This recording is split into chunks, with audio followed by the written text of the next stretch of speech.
smuggled under the table. He could be a gentleman all freaking day, but for some reason, she won't go for that guy. She just won't. He could do the most impressive shit on the first date, and she'll go, "Oh, that's so sweet," to say the third, but for some reason, this dude won't get a chance. I've seen too many situations like that, including myself.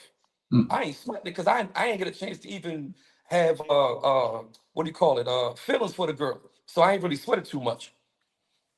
And stuff like that really don't bother me. I just notice a few things that certain women do. Women come dime a dozen, I got a dollar, so I'm not really worried about that too much. But I do notice certain things though. That's my take on it. I agree with that. I agree with him on that. But listen, this real quick, and it's funny Mhm. how subtle it is. You know, they say men are really just attracted to women, their beauty first and stuff like that. But What's up, coach? I think women have something corollary to that. If they're not sexually attracted to you, they don't want Mm-hmm. you. Mm-hmm. I mean, that's the deal. I think women choose men based on who they want to bang. I mean, I really believe that. You know, I mean, the more and more I think about it, uh, Mm-hmm. they could deny it, but the first thing a woman says, I mean, even at the stupid Pop the Balloon show, where you hear a lot of women, you know what, I just wasn't feeling when I saw you. All that Mm-hmm. means is I didn't want to bust you out when I saw you. I think women choose men based on whether they're sexually attracted to them and whether he's a good guy or not. Mm-hmm. And if he's sexually attractive enough, she'll take a chance on that dude if he gives her the attention she wants. Mm-hmm. I I believe that that's true. I mean, I think everyone does that. I think everyone wants to be When able you to say look. everyone, do you mean men and women? I'm sorry. Or when you say everyone, do you mean men and women, or Yeah, just women? men are The 50. dynamics are different, though. The dynamics are tremendously different for men and women in Yes. that respect. Right. You're not Yes. letting me finish our pain. Do I gotta put this Okay, in? I'm sorry. Go ahead, go ahead. Go ahead, Precious. I'm sorry. Go ahead. Oh, she I got the agree big with on you too. Uh, in what you're saying.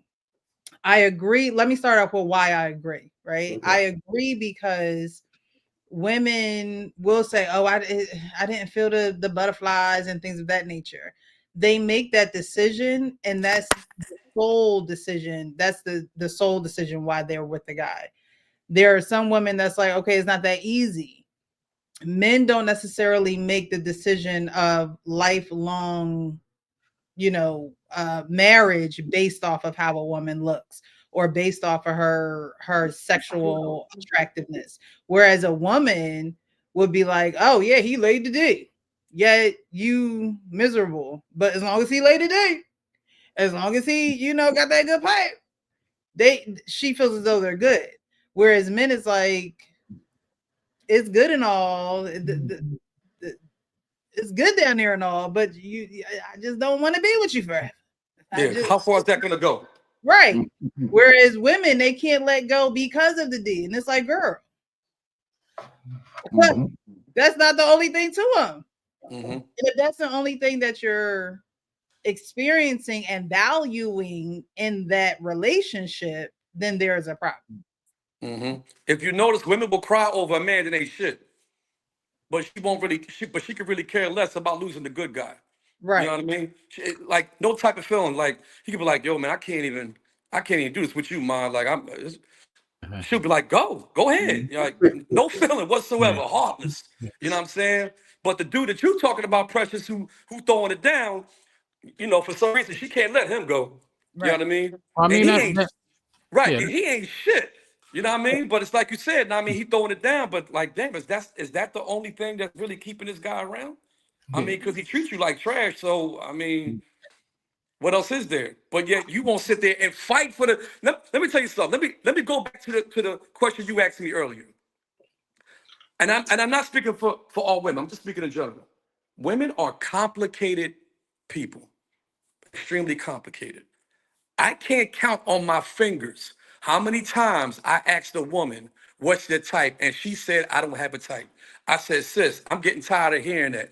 I said, "Ain't no way in the world you ain't got a type." I said, "If you don't have a type, that means anybody could talk to you. Let's keep it a buck." If a woman asks me what's my type, I'm gonna tell her what my type is. If I say I ain't got no type, that means a fat girl can holler at me. And that ain't true, because I'm gonna give her no play. I'm not attracted to fat women. So that's my type. I like my women fit, I like them pretty, and I like, you know what I'm saying? I like when they get the hair and nails and toes done. That's my shit right there. That's my type. See, men, we're just more cut and dry. Women make things complicated. I'm gonna give you one more, and I'm gonna let the guys respond. I can name 3 to 4 different women I'm in the car with, and we both kind of hungry. And I said, yo, you hungry? You want to grab something to eat? And she be like, yeah. I be like, all right, but where you want to go? She say, it don't matter. About to pull up into this restaurant. She be like, oh, no, I don't want to go there. You just told me it didn't matter. Now, all of a sudden, it matters. I done picked 3 different spots. No, I ain't want to go there. Pick the second one. I don't want to go there either. Well, then it does matter. Now, I'm not saying that I'm the only one this actually happened to, but I'm pretty some of the guys on the panel could probably relate. Lamont, I think you asked the wrong question. Say How y'all again? doing today? How y'all doing today? I just busted in. What up, Just- Coach Bird? Just into your responding to what you were saying, I think you asked the wrong question. You have to ask the woman, what does she have a taste for? Because it may not necessarily be food that she has a taste for. Women, Okay. most women that I've dated and known, they go by what they got a taste for that day. I got a Okay. taste for some French fries. I got a taste for some shit. Not that they really, you know what I'm saying? They could cook a whole meal Sunday and on Monday got a taste for something totally different. Us, So by me you asking get her, a, asking her, so what are you in the mood to eat? And she say, it doesn't matter. I asked the wrong question. just ask her, what do you have a taste for? And see what you get. Because in I'll the probably get mood, the same result, but okay. I'll probably get the I'm same saying, result. just try it. Try it out. From the woman's All right. perspective, I'm not that complicated. You know what I mean? If you pull up somewhere, we just gonna eat there. Like that's just what's gonna happen. But I think that a lot of women would like for the man to just have it planned out. Like you don't even give her an option. Like you got to know, you got to be aware of who you're with too. And I know in the beginning it might be you have to know, you have to get to know those things, right? But it's we going here, be ready at this time, and Oh no, we were coming home from somewhere. No, it wasn't a date. We were coming home from somewhere. And while we were out, we were both kind of hungry. And she said, yeah, I'm hungry too. And I said, and then I asked her, you know, what do you want to eat?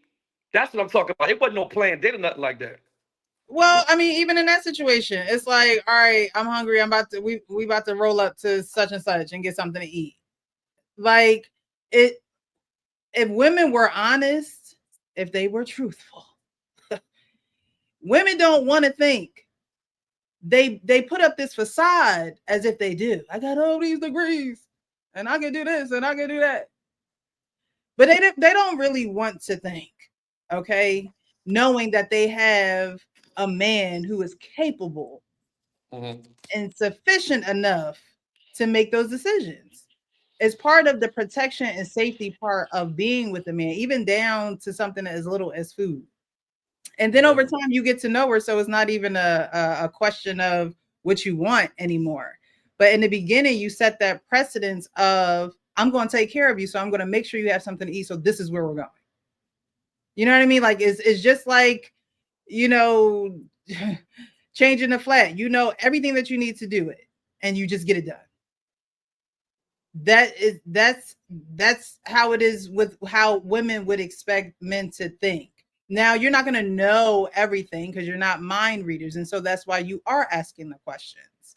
But there are men who ask questions, and that's cool, and there are men that just do it, and it's a trial and error type of thing. They're gonna still ask questions, but there are What if men I said, that what if I said, all right, I want to go here, and she really didn't want to even go there? I'm trying to be open-minded about the situation because I'm not hard to please. She could have said, we grab some Chinese food, and I'd have been cool with that. I know I'm not hard to please. Well, When it comes to then food. you know you're working with somebody who is hard to please. Like I said, I'm not complicated. So it's like you say we going somewhere and I'm like, cool, let's go. I'm look at the menu and order something. But then you know that's how you know who you're dealing with. You know you're dealing with somebody who's hard to please and who's complicated when they can't even pick somewhere to go or give you grief about where you pick. It's simple. Right. I'm a simple person, so I don't like grief. Yeah, so move on. Next, Yeah. drop her off He'll avoid those red flags. and don't call her like again. Find another ride because Mhm. I'm not it. Because when you get in my car, you don't even like what I eat. So, Mhm. you know, it's real simple. But I think that a lot of people are afraid to hurt other people's feelings when if that's not for you, it's just not for you, and it shouldn't hurt their feelings because they know you're not for them. So what are we wasting time for? What is all the back and forth about? And you know, like I said, waste of time. It's that D. That's what it is. It's that D. To be a mystery man, I'm telling You know, it's interesting what Payne said, and I reiterate. A lot of people, we have superficial ways, and we don't like to admit it. And both men and women. To some of your points, the women sometimes get caught up, but it's not only women who get caught up in the superficial things, whether it be the D, whether it be the look, whether it be the finances. You know, those are all superficial reasons for wanting someone, and you know, it's just as superficial as going with a unattractive fat girl to Lamont's point because she got money. You know, we got to learn. I mean, superficial exists. Superficial is what superficial does, and a lot of us are superficial. I think Precious was right though when you was talking about awareness and having that awareness of knowing who you with would allow this guy to not miss some of the cues that he actually missed. He missed some very important red flags. If you notice, as soon as he said "I love you," she said "mm-hmm." Oh yeah, yeah, yup, yup. She ain't feeling him Mhm. as because soon you as she, don't. where is this coming from? Those are the first words out of her mouth. It's like, ain't we in a relationship? Right. Mhm. Yeah, that was strike two because as men, we always know that women are mostly, pushing that. So what are we? So for you to, be living with this man, because I mean, it looked like they stand together with his moms or whatever the case may be, type of situation. But you mean to tell me we together in the same house and we being this intimate and you don't know what we doing? Mhm. Like, yeah, we got to start being, we got to start paying attention to who we with, who we around, and you know what I'm saying, pick up on some of the cues because people don't really change much. They tell you exactly who they are. Yeah. Mhm. Yeah, and I'm sorry, that's what I was agreeing with Payne about. Payne said it very clear. She said clearly what she wanted. She didn't have any misconception. She said, "No, I don't want it." For what reasons we can speculate. Another man to she out there using the man, whatever. But the point Mhm. is, she was very clear, and that corrected me because I was like, women don't know what they want. Women do know what they want. A lot of times, to Lamont's point, they want what ain't good for them. They want what's exciting to them. They want what's moving them at the moment, Mhm. because it's exciting. They want what's fun. So they do know what they want. But what they want sometimes is not what they need. Mhm. Right. Hey, Sean, you absolutely right. I just actually was just talking about this the other day about it was a video about nice guys finish last, and it was a woman just laying out like all the reasons why. You know what I'm saying? And I believe in the words of great philosopher Dr. Umar Johnson. So if you can't tickle that sugar box, and you know how he do it. If you can't tickle that sugar box, you lost. It just is what it is, man. So there's a bunch of guys out there who have easily been living on a woman's couch. All he do is lay good pipe. Mhm. You feel me? Lay good pipe, eat all her kids' snacks out the bin and out the pantry, and you know what I'm saying? She give him allowance, he drive her car and drop her off to work and all of that. Like he just straight pipe. That's it. Mhm. And but then they, you know, at times they will get with a good man after that, or they wait to all of that time is used up on that dude, and then they'll be like, you know what, I need to get me a good man now. And that's where it comes in to where it's like, damn, well, now you're trying to choose me, Right. especially if you was already trying to choose her in the beginning.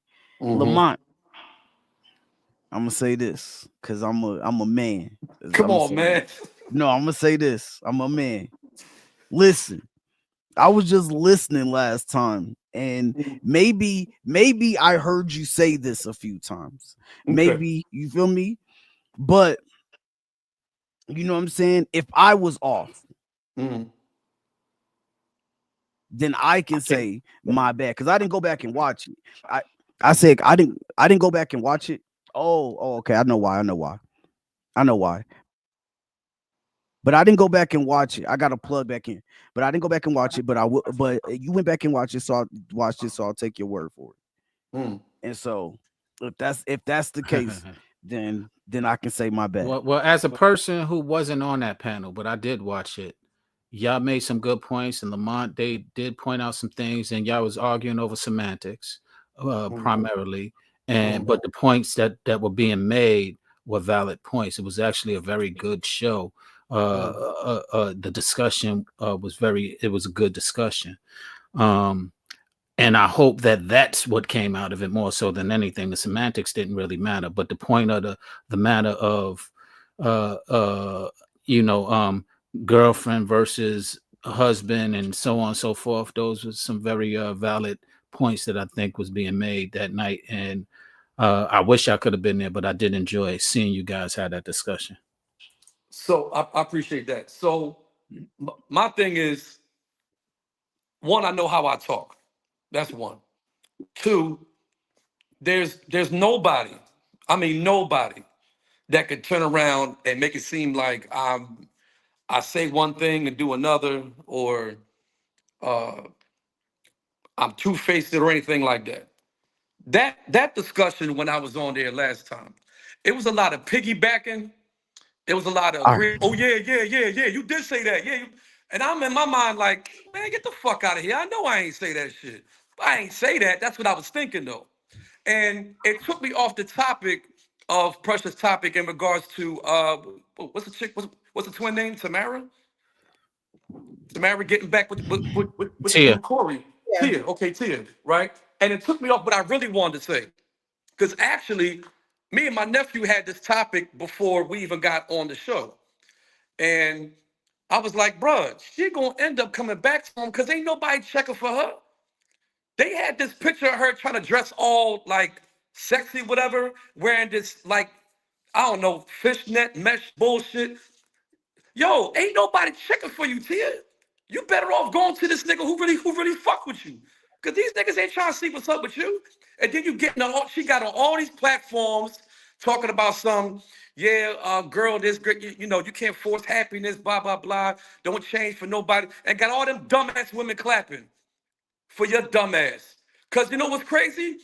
What's her name? Lori Harvey went ahead and did the same thing after that situation ended between her and Michael B. Jordan, and had all them dumbass women clapping. Meanwhile, the guys that they doing this shit to, these are guys that staying quiet and don't even get a chance to even defend themselves. They always talk to the woman about what the fuck happened. They never talk to the guy. Never. And that's the part that gets on my nerves the most. Because it's a two-way street. Don't just Testing, ask this testing. bitch and don't ask me. You good. Like, You good. fuck out of here. What the fuck you expect her to say? And then you saying it in front of an audience that's mostly predominantly women. All right, Lamont, we're gonna get back on topic. Yeah. So, but getting back, I'm sorry, but getting back to the topic. Get back to the topic. Get back to the topic. My bad. Get back to the topic. We're gonna get back to the topic. So, women don't really know what they want. And it's like my man said, they talk a good game. They'll say this, that, the third, whatever, so on and so forth. And I also agree with Frank. By the time they want a good dude, they already old and washed up, and you know what I mean? You know, they built like SpongeBob, and now don't nobody really want them then. You know what I mean? Now, I saw about maybe 7 to 8 videos of these particular women that fucked up on good dudes taking a selfie video talking about, yeah, I don't want to do this no more. I don't want to do that no more. Yeah, I had a good one. Yeah, he's married now. He got 2 kids. And I'm watching the joint like, what did she say?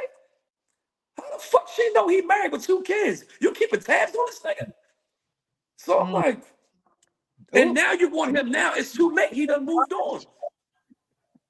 But now she Lamont, appreciates these Lamont, type of men that she's 40 years old or probably 45 years old. You dig me? Lamont, we all laughing because before you came on, we said we're gonna be sticklers to timing, and so that's why he putting up the phone. So yeah, Precious, take it away. Lead us into the next subject. Topic. So I wanted to play that because like we were discussing, a lot of women don't know what they want. They have an idea of what they want, but when what they want is presented to them, they don't necessarily know what to do with it at the time. They don't have the guidance. They don't have the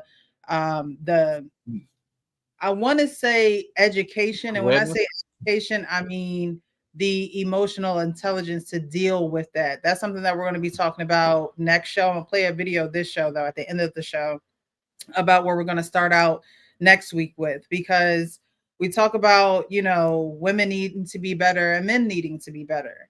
But I mean, men want to marry women. And if you want to marry women, then I think that women should know certain things and should embody certain things in order to get to the next level as far as family and relationships of that nature. Yeah, but pressure, right? Okay. Listen, both men and women of today, right, are at a deficit. Mm-hmm. Men don't know how to be intentional, and women don't know how to accept what they're given. So, and there's nobody to train them, right? I mean, if their parents didn't do it, they got to get it from the streets. They got to get it from the internet. They got to get it from somewhere. And some people are getting it if they're listening, but on both sides, the young folks ain't listening to people older to give them game. The first thing they'll tell you is different now, right? And I said, well, how do you know it's different now? You don't have no idea what it was in the past. You're just talking shit because everybody else told you it's different now. I said, but if you want to have an intentional relationship, it ain't that different, because the word intentional hasn't changed for my whole life. Intentional means intentional. Look that shit up in the dictionary, and it hasn't changed in years. So if you're intentional, you should be able to overcome some of the obstacles out there because you have a mindset to do something. You don't need a lot of training for that shit if you're serious. Yeah. Right? And because then you begin to put all those obstacles to the side. That's the person I want. That person wants me. I want that person. How are we going to work this shit out? But a lot of that starts from within, though. Like you said, they don't have a lot of training, things of that nature. But before you're trained or before you see other relationships, the first training you go through is your self-confidence, your self-esteem. I end every show by saying, be real with yourself so you can be real with others. And people just aren't real with themselves. They don't want to face the truth. They don't want to face or take accountability for things. And that's where you need to start. You can't start by living with a man. And, I think the one thing that they have to their advantage is that they're young. So it sounds like she want to have way more experiences. He wants to lock it in, right? Right. And so for her, she's thinking, oh, well, this is the wrong time. I don't know myself. I don't know what I want to do, and blah, blah, blah, blah. If y'all were to get married, at least you guys would go through those things together. You're already in a relationship. You're already moving towards moving in with one another. So, I think that before you can even be intentional about a relationship, you have to be intentional about yourself, because you're just going to carry yourself in the relationship. It's not just going to magically change just because you have. One of the things, here's a word. Let me just say this word.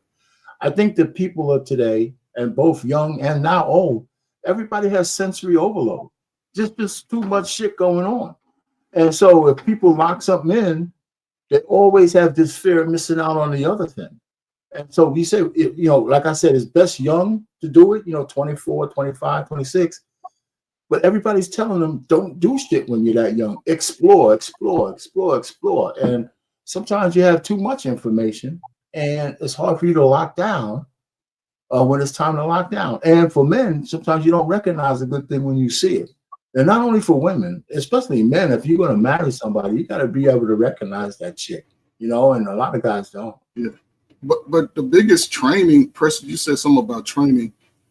The greatest training a boy or a young woman can get, if a boy can get it from his father and a woman can get it from her mother, that's the greatest training, because we talking to people who are now adults, who everybody say they didn't get training from their mama or their daddy. Listen, y'all look like y'all daddy, y'all act like y'all damn mom.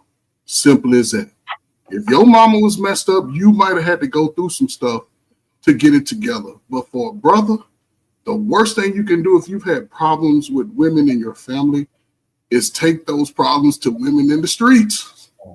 You should know how every woman moves. You can just look over at your cousins and your family like, yep, I got some people just like that. I'm cool with them. I can speak with them, but I ain't trying to kick it and break bread with them.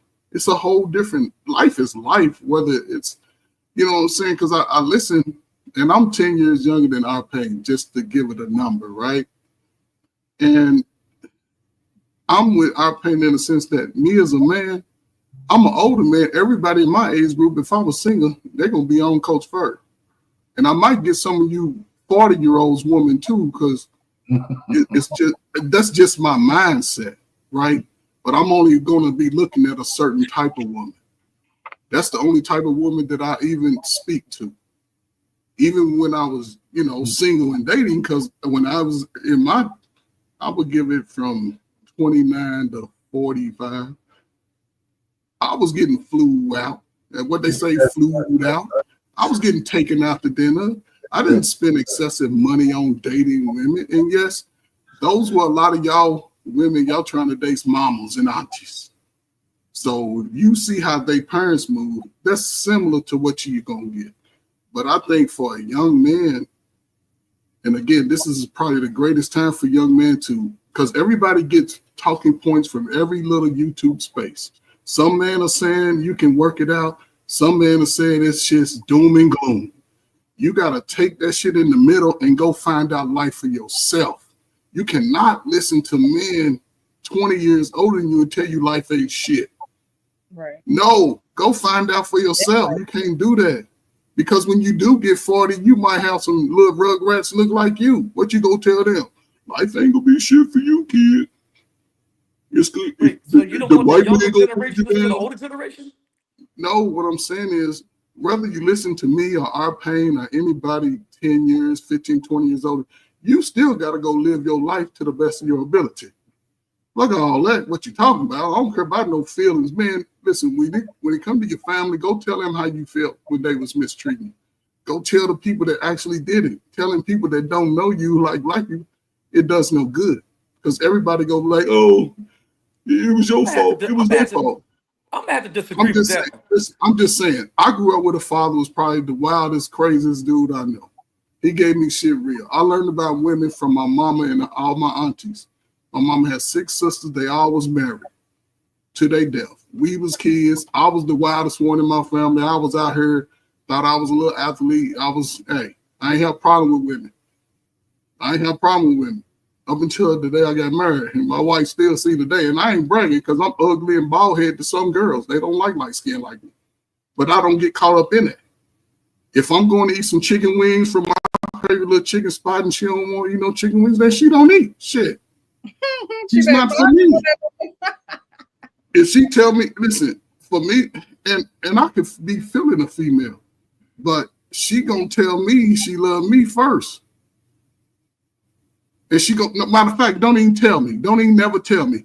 Just every time you got some Halloween candy, you bring that shit to my house and we baby that shit up. Simple as that. And what I mean by that is whatever she got. If a woman want to be with you, she want to be with you. And for you brothers, it's my last thing. For brothers, listen, if y'all older and y'all done been around, y'all can find a woman who's very limited in her sexual prowess. Man, if you don't lock her down, man, and get her on your page and show her how to grow your foundation and your legacy, no, it ain't no. I don't want a woman like that. I want a woman with some experience in the bed. Come on, man. You want somebody just like a newbie out there. And just be pure with her. You know, you ain't gotta mistreat her. You ain't gotta curse out. Shit, she gonna grow your house so damn fast. And all them little ugly chicks you used to try to date will be like, hey, big head. You be going, like, you know, I mean, I'm just talking, but hey, man, listen Tell them up. the truth, Take though. nuggets from but I'm just saying, take nuggets from everywhere. Ain't no one answer to this thing called life. Because we just black, we all on the same level. What we gonna do if that other complexion come in there and say, y'all gotta go? We gonna be out on the street complaining, or we gonna get together and figure it out? So to me, it's about moving forward right now. So going back to the question, do women really know what they want? I don't think they know what men want. I done But seen do guys. men know what they I done want? seen guys interview 20 women, and then they interview 20 guys the same night.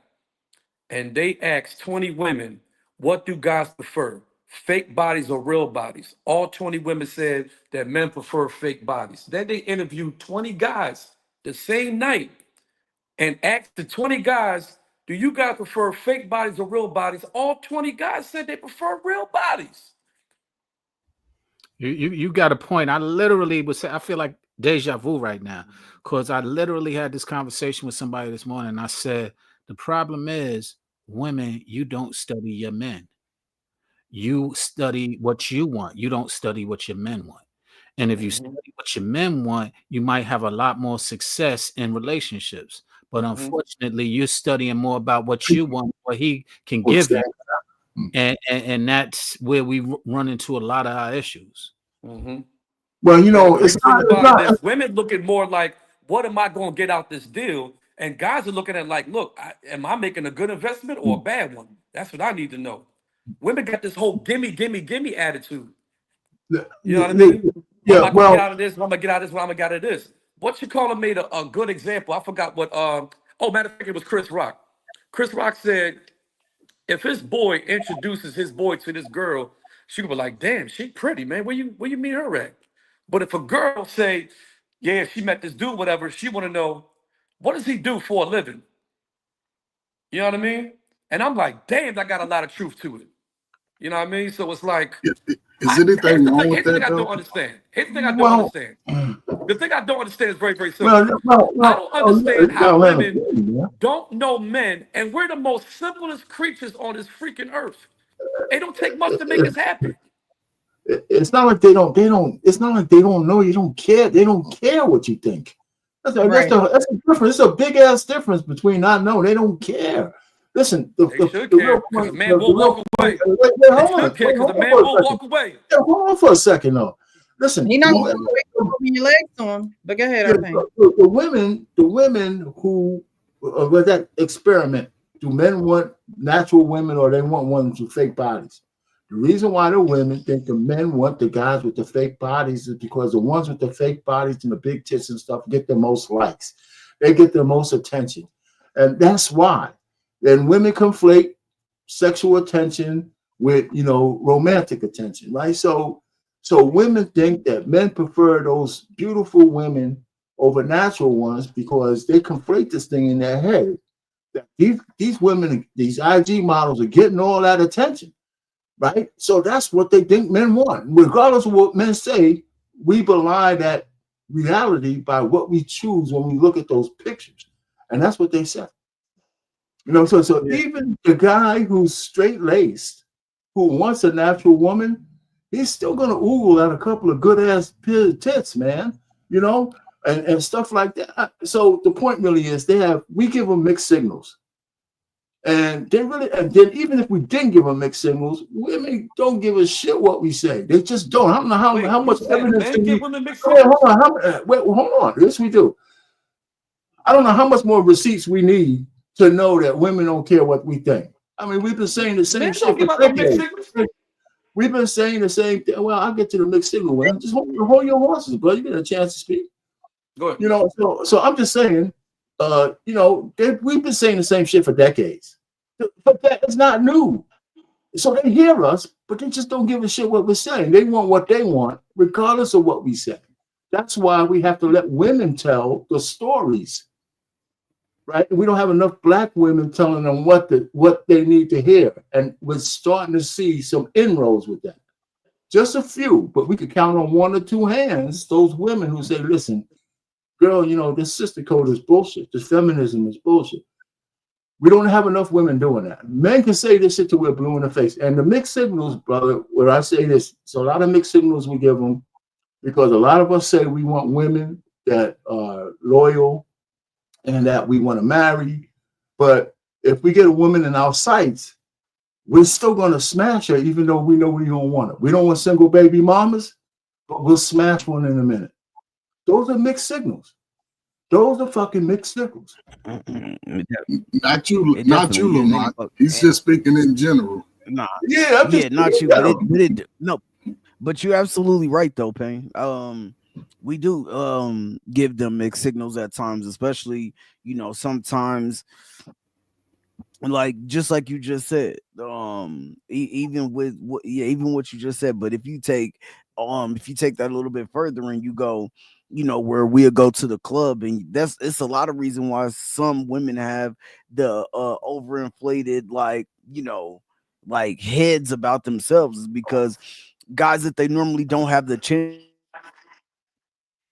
with will smash them at the club, like go or take them to the car and be like, shit, well, I'll take that dome.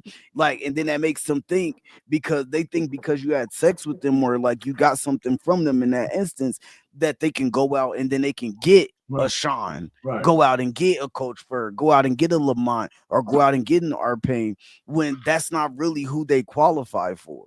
But because like when you go out, you like your boys might even be like, well, shit, she ain't who I would even really fuck with like that. But you know what? Tonight, I mean, I done had a Henny or two, so I'm going.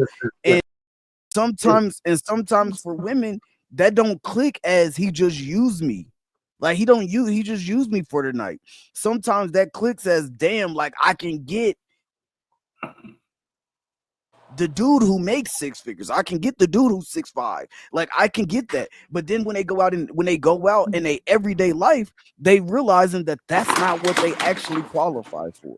So yeah, sometimes we definitely give women mixed signals, man. Like it doesn't mean that it's like, it doesn't mean that it's in every avenue of approach, but like there are some ways we definitely do make them think that it's something that it's not. I'm not saying that you be like, oh, I want more than what you want from me right now, or nothing like that. But it's not so much of that. It's just that sometimes our actions could make them think that either they are finer than they are, thicker than, what I'm saying? Like I've heard women say, I'm thick in all the right places.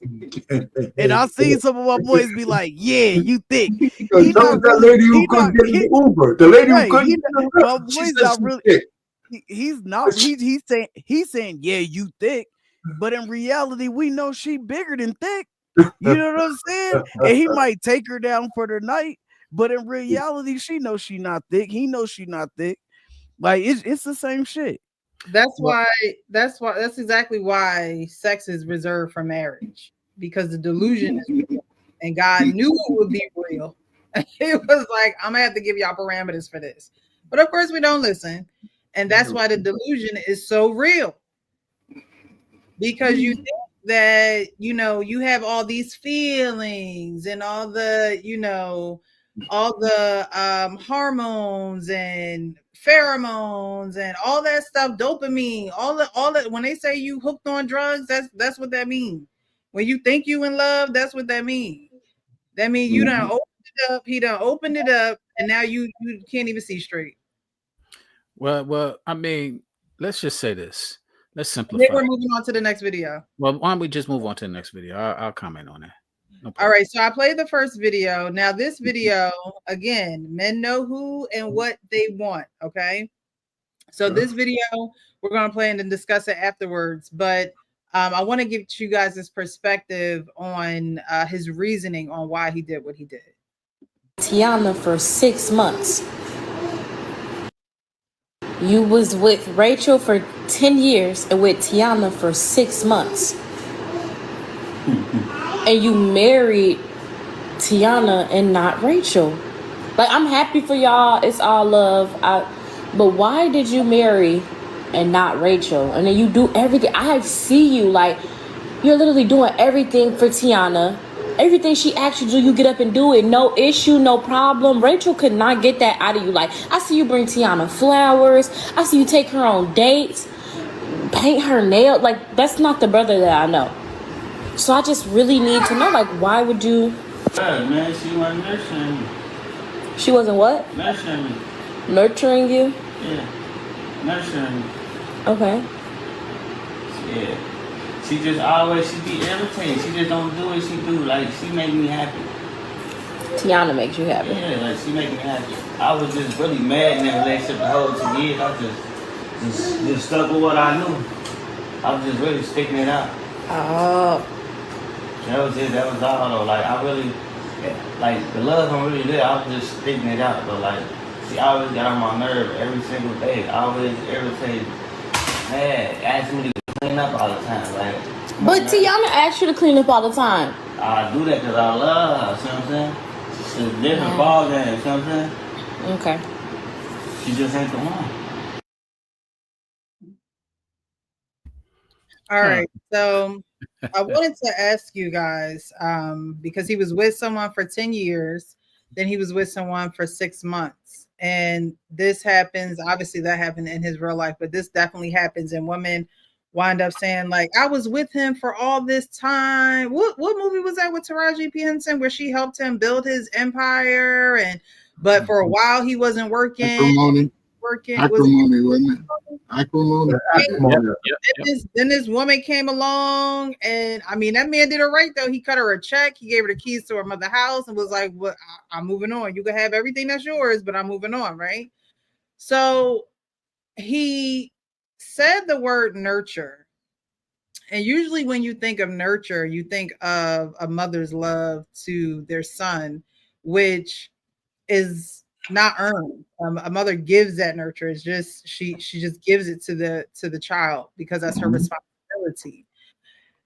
How important, like, does being nurturing play a huge factor in his decision to wife you? That's my question. Does being nurturing play a huge factor in his decision to wife you up? What you just described in the movie and what this man just said and used the word nurturing are two different things. In the movie, from what I can understand, the lady was nurturing. What he just described is he got some new cat. He was bored with his old cat, and it wasn't really specifically about nurturing. It was about that he was. Let me just stop you right there. Did you see Acrimony? Taraji P. Henson wasn't necessarily nurturing. She may have been working and things of that nature, but she still. That's my point. I'm talking about in the movie, the one who he married was nurturing. Mm-hmm. That's not in the second one that the second one he got with was nurturing. But Taraji P. Henson, his first wife, was right. Yes, she was. Come on, man. The second wife, excuse me, the second wife came when the money came. But Sean, think about it. She mortgaged the family home for being nurturing. What else can you ask for? Okay. I mean, I grant you. You're right. You're right. Absolutely right. She was nurturing, but she let people get in her head, and that's when she became unnurturing. She didn't stay consistent with it. So you're right. She was nurturing. I agree. But I believe she got impatient. She didn't see the full thing through. She didn't believe him all the way. She got impatient. I agree. But in this case, the guy that we was just talking to, I don't feel like it was his woman wasn't nurturing. I think they got used to each other. They weren't working on their relationship any longer. They fell. They became hardened with each other, and they just, when you get something new, it's always exciting. So that 6 months. Sean, where did you get this elaborate picture from? The man said that she wasn't nurturing. So because he stayed with her. Because what he also said is that she wasn't I was just sitting there with all of that. The whole thing, you don't just sit there and deal with there was something about her that attracted you. So like I said about 15, 20 minutes ago, okay? A man is not going to go anywhere if you continue to open your legs for him. It's open sesame. That's not entirely true, because she will continue. He just left with the other woman and she wanted to open her legs for him. That's not true.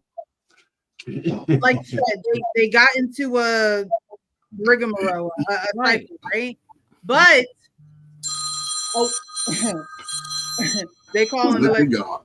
okay, that when you open the legs, all right, it gives a man a certain access to you. That again, this is why sex is reserved for marriage.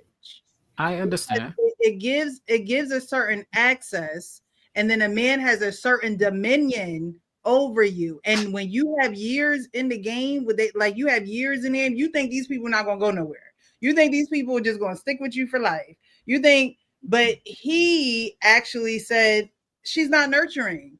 And I stayed and I stayed and I stayed. Now he should have left. He should have left. He should have left, but he didn't. But his reasoning for not continuing on with the relationship is because she's not nurturing. Well, because he found somebody who was. That- But hold on for one real quick second. The explanation of this is the nurturing is a hormonal release that he got from the new woman that made a man cleave to her. It's not the sex act; it's what the woman gives you after that act. It's the hormones that's released after post-nut clarity, right? Because every relationship, a man to a woman, he's got to get past that, right? That's like, will you still love me tomorrow kind of thing, right? You have sex with a woman and you want to stay because of what she gives you after, not just the act anymore, something else. Mm-hmm. What he did wrong with the first woman was that he should have released her a long time ago if he was feeling that way. Because, he might have felt trapped, but he also trapped her. And he wasted he blew a lot of her biological time. I think that's not fair. Right. And he didn't see it that way. So I think that's one thing that men do to women. And he was unhappy in the relationship, but he stayed because he probably was getting good sex, even though she was nagging him. It was easy to get that. She was convenient and stuff. And then he found this other woman who triggered something in him and said, you know what? I can get, this woman makes me feel good. I feel so good, I don't mind it no more. Shit, I want to clean shit up. So he was feeling that lady. So he's bonded to her, I think hormonally a little bit, or maybe a lot. He just can't express it. But the nurturing word fits. Precious, could you go back to the video and just show the still of where they showed his face? You mean at the end? Wherever now see that guy right there. I don't know his age. I would say he's in his mid to late 20s, if that, right? But his whole, I look at eyes, I look at everything. His whole manly demeanor, it's really not there. He's not had a lot of manly influence. He's probably been around women all his life, and him and the first woman probably been together since they was teenagers. Teenagers, yeah. Something that cripples our community, because a lot of young men and young women, to your point, they start having sex early. Mm-hmm. They can have sex in their house with their mama. They can have sex in the house with their sister, their auntie. The kids can hear everybody in there having sex. You walk in some houses, I don't know, people, it's probably smell like sex right now, and just some old dirty sex, because ain't nobody taking bath. And when I saw his face, it's deeper. He's was with a woman, how many years was it? 7, 8? 10 years. He only looked like he's about 25. 10 years. 25. So they started out. And a lot of women are in the same situation as this guy. And the problem is him being a man, the fact that he's even gotten married, he's did what most people are afraid to do, right? And he did it in a pretty quick time frame, right? So I can't even say he knows that woman, but I definitely can say he doesn't know himself. Because if he gets with this woman, we don't know if she's on the same mental capacity to take a guy that knows he's already staying at home, ain't really working. So if he has children, then that's going to affect him financially, which he's not showing to, based off what I see. him taking a stance in his own life, say, I have to be more responsible, more intentional about my life, because if he does the same thing with this next woman, now you're talking about two people that have spent 20 years of sexing with major debt, built nothing. He can probably still have a few more children. If he makes more children with another woman, it's just continued generational curse. But to brothers to see this, it's a great opportunity to understand that you must be responsible going forward. You must be responsible. You cannot take time to be reckless and just be like, oh, everybody else doing it. If you're not trying to be an individual, in a sense, not saying you disregard everybody, but you have to take on the life that you want to live in the world, outside of you, America, outside of your city, outside of your state. You want to live in the world, and that example ain't gonna lead nobody. Anybody gonna let him lead them somewhere? Can he lead y'all son right now? Your grandson, somebody? So it's bigger than that to me, you know. So listen, men know what they want. However, it comes for a lot of brothers. It comes to a point in life. 18 to I'll go 16 to 26. Most black dudes are just out here having fun. They ain't looking about the future. When they get about 25, they start to see that people that I used to have my hand out for ain't no longer giving to me. And then when they get about 30, 35, they realize that they the prize and the women been mistreating them. So if men can be a little bit earlier with that process and don't look at every situation like it's the end of the world, treat the women as individuals, and when they don't act right, move on. You can find some more coochie somewhere else. They giving it away for a meal, maybe some good weed and a drink. So come on, man, we gotta be better, brothers. What I will commend him on, you know, even though he does seem young, is being able to identify a wife. That's, I mean, if he's seen that out of 10 years that he felt like that was not his wife. So if he was dating her from 14 to 24, and he said, damn, at 18, like, man, you know what, we could get married right now, and but 21, we could get married right now, but you know, and you know, whatever it was, it could have been something, you know, that, you know, maybe she wasn't adjusted, maybe he wasn't ready yet, but they were high school sweethearts, you know what I'm saying? And he was like 24, 23, 25, 26, he met this girl, and 6 months later he said, this is her. Like, she's doing some things for me that I had never had done for me before. And he said nurturing. Mm-hmm. I've never been nurtured before. I like the way that feel. I want to continue feeling this way. You know what I'm saying? And so yeah, and what Miss Precious said is true.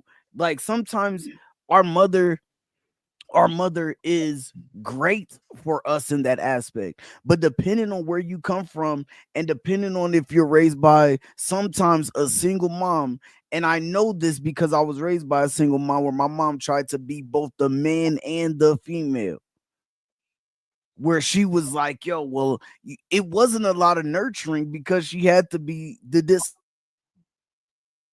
disciplinarian also. You know what I'm saying? Because I was a wild ass kid trying to do wild ass things. So my mom was so busy working. And then when she wasn't working, she was trying to keep me in line, trying to keep me off the streets, trying to keep me from doing shit. You know what I'm saying? And, you know, my uncle was a great, he's a great guy now, like a great person now to learn from. But at that time, my uncle was doing shit that I was trying to do. You know what I'm saying? And so that was the guy that I was learning from. And so my mom like, no. But then at the same time, she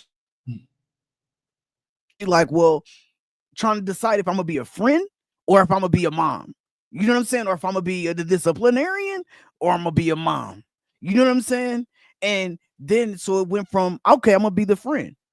And I'm gonna just, you know what I'm saying? And I'm gonna be the disciplinarian. So one day she my friend, we potting it up, and the next day she disciplining me because I'm trying to throw gang signs and shit in the crib. You know what I'm saying? And so, yeah, I think the fact that he noticed, you know, he could have had one of those slippery slope type of relationships with his mom, to where his mom was his first love that also wasn't giving him the love. And when he seen this woman at 26 and she started giving him the love that he felt like, damn, I never had, he said, this is the woman. But out of 10 years, the other woman couldn't figure that out because they grew up together. So they probably grew up in the same type of situation where her mom was out. Her mom was doing the same thing. Her mom wasn't able to show her in real life. And this shit really happens like every single day. You know what I'm saying? And so that's the thing. And then at 24, she don't know. You feel me? She don't know. She don't know that this man really needs love, because all that she seen was her mama come in the house, you know, maybe running men in and out. And if that wasn't the case, because I don't want to diss everybody, but if that wasn't the case, then she didn't see her mama love on nobody, because her mama had to be the person that was, yo, I'm making ends meet, I'm doing this, like, I don't got time to show you how to be a woman, just get in there and cook, you know, you gotta take up for your little brothers and sisters and shit like that. You feel me? Like that's the way a lot of households are in the inner city. So it's hard for people to break those type of tropes, those type of, you know, situations and shit like that. And so, yeah, man, I'm proud. I can say that I hope that the brother really found love and really found his woman, his wife, the person who's his rib, the person who's gonna really hold him down, and it's not just I'm going off of feelings, you know. So I hope and pray that that's the case. But, you know, and if it is, then I'm proud of him for identifying what he needed in life to be able to have somebody who support him and nurture him and love him the way that he needs to be loved. And if it doesn't work out, then brother, you gotta heal. You know what I'm saying? You gotta heal. You gotta get the help that you need. Well, what's interesting, I don't have enough context, but the reason why I said what I said is because he sounded like what a lot of ladies say to me when I have conversations with them when something new comes along.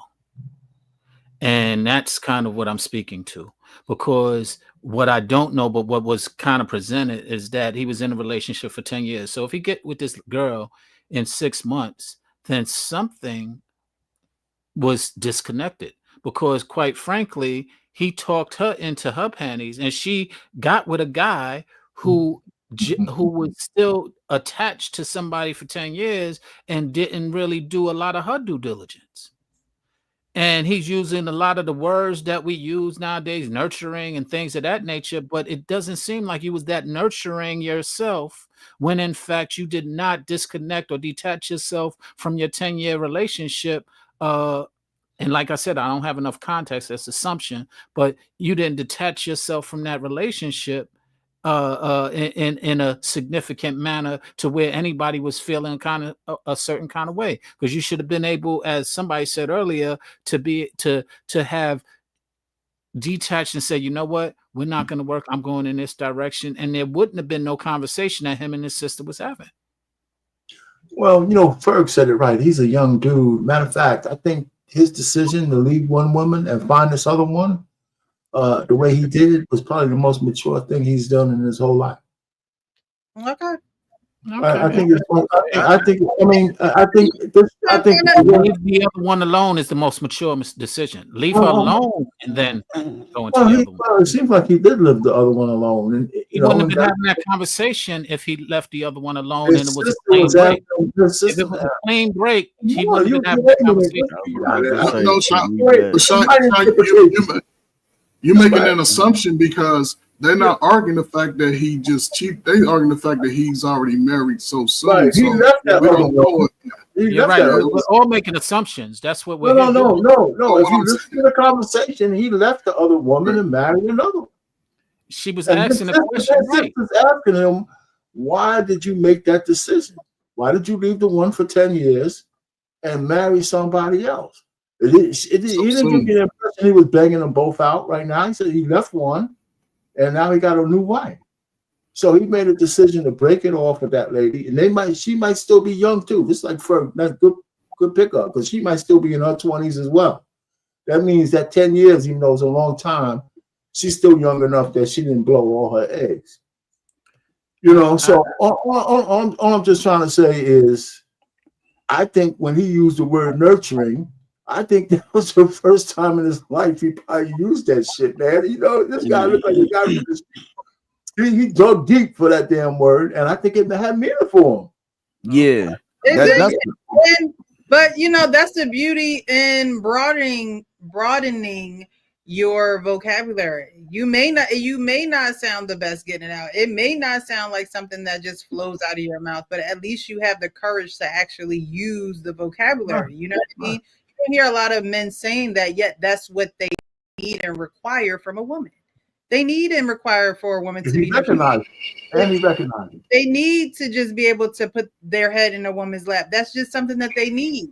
And if a woman doesn't think that she can give that to him, well, for one, it'll be very clear if she can't give it to him.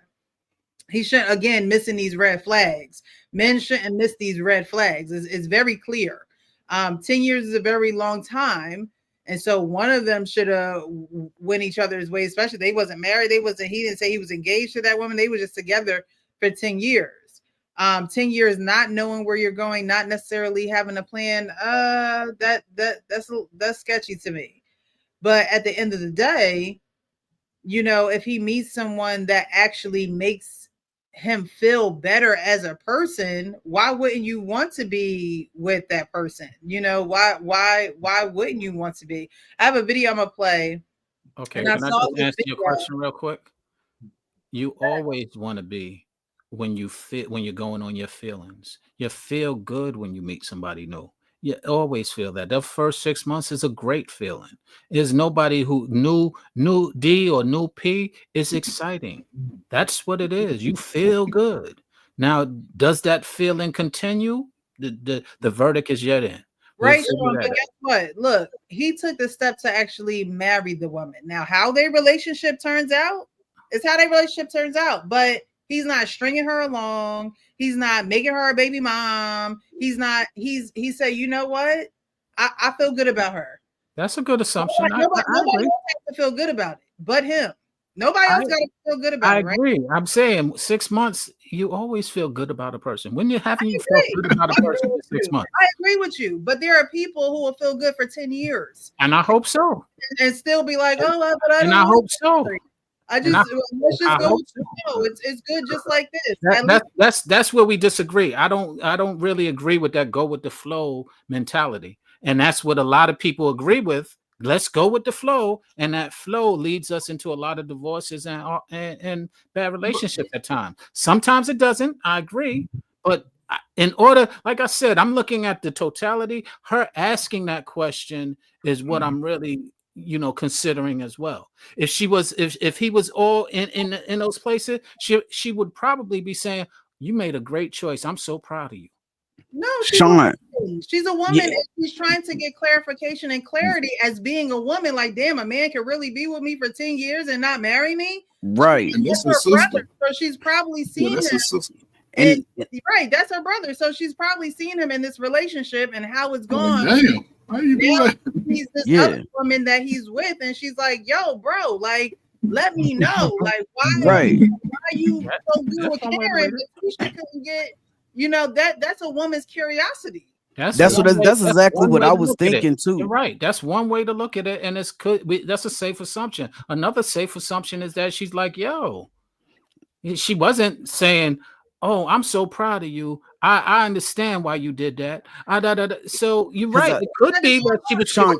It could be that's because I think she was coming from a place. She was trying to come from a place of understanding. If you seen Sean, I'm not saying you're wrong. I'm not saying you're wrong. I'm saying that if you grew up in an environment where you seen your auntie be with a nigga for dude for 8 years, your cousin your cousin be with a dude for 10 years, and then your other cousin be with a dude for 12 years, and they never made that person a wife, but then your brother found somebody and he seen something in her, and he said, you know what, I want to make you my wife.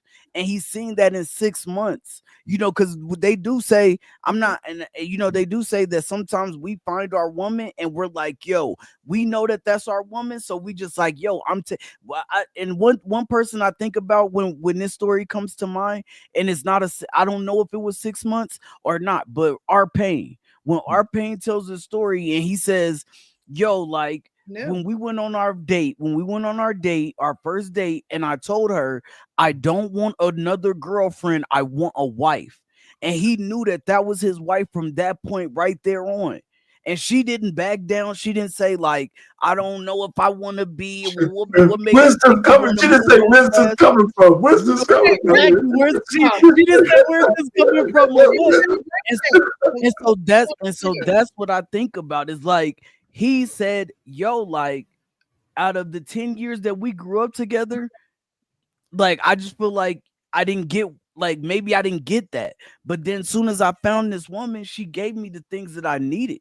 Well, you got to And realize, like, boom, like, I this is my wife. understand the perspective that y'all saying. I understand, and I'm not Gotcha. saying that it's. I'm not. Gotcha, I'm not. gotcha. I'm just saying there could be another perspective. It just Yeah, Sean, you're right. Listen, Sean, your perspective is true, but even in that sense, right? Because think about it, a sister would probably be friends with your girlfriend if they friends that long, especially at a young age. So she's stuck in the middle, like, I'm a friend now, because you know how poor black people be acting. If I'm not I'm not their friend, you can't be their friend. That's how we do. If I ain't their friend, you can't be their friend. She just trying to say, bruh. But also, again, that's a learning moment for her. Like, That's I'm not to the perspective You know what that I'm y'all are saying. All you're doing is telling me reasons to your perspective, which I already understand your perspective. And I agree with all of the reasons that can lead to that perspective. I'm sharing a different perspective. Simply. We're not saying you're not, Sean, but what I'm saying is I respect and understand your perspective. I get it. And it's a safe assumption. We're all assuming. Can I add one more to you, Sean? Hey, Sean, So can I you add do one the more right to you? thing. Let me add one more to you, Sean. Let me just add one more. She's probably in a 10-year relationship herself. Thinking that, holy shit. That's a great, that's more fuel to the perspective. They're all speaking to the same perspective and just giving reasons for that perspective. No, I just said I'll add one more. That's all I'm get it. saying. I can come up with reasons for that perspective as well. Can I ask y'all a question? Can I ask y'all a question Yes, real sir. quick? Go ahead, Lamar. Sorry about that earlier. I was taking the trash out. I forgot tomorrow trash day. You good? Do you guys think? And this question I'm speaking in mass. Do you believe that the bigger shortage is good men or good women? Shit. Ooh, By got far, you the stumped. biggest shortage Got is you. good women. Is good women. Biggest shortage. Yeah. Absolutely. The I biggest think shortage. collectively we will agree to that. That's why we will. I was curious to hear what y'all was going to say. Absolutely, it's a bigger. But you asked a In woman mass. that. The question was in mass, though. Okay. In mass, it's a shortage of good women. Absolutely. Correct.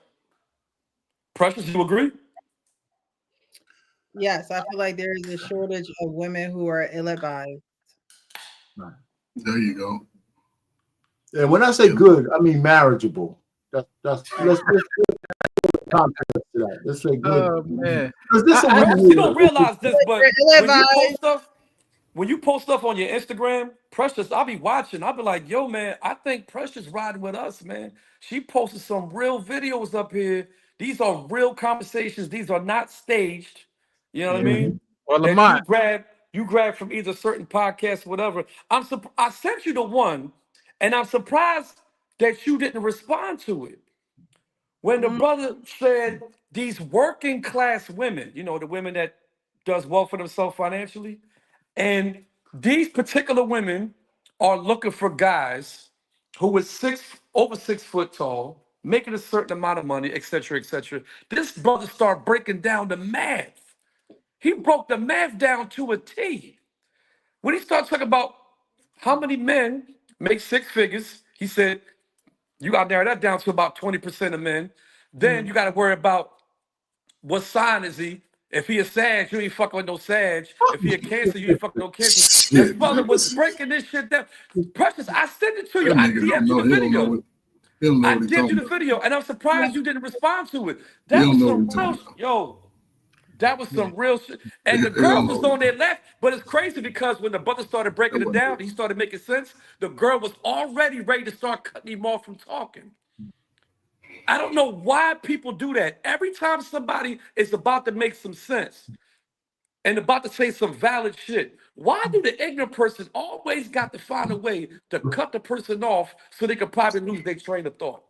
He was saying some So, real shit. so Lamont, just at based off, I just have to question what you said about the guy who's giving advice, but he's using astrological signs. He was using that to convey who a man would be.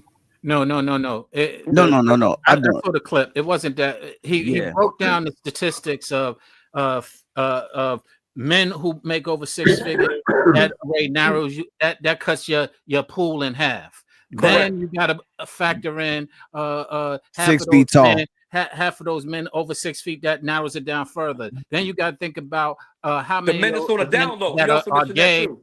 The guy that's on the down low. Down low, that knocks it out. And then he said, and then he added, and then on top of that, you don't want a Sagittarius and you don't want a Cancer. So what do you think your odds are? Is kind of where that went.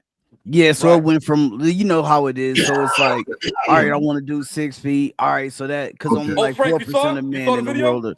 Yeah, only like Thanks for 4% of explaining men in the it. world. Well, he like gave it 6 to feet. me. Yeah. Because the way he gave it to me, it was like they just ain't no. Yeah, I seen it, Lamont. I don't understand, man.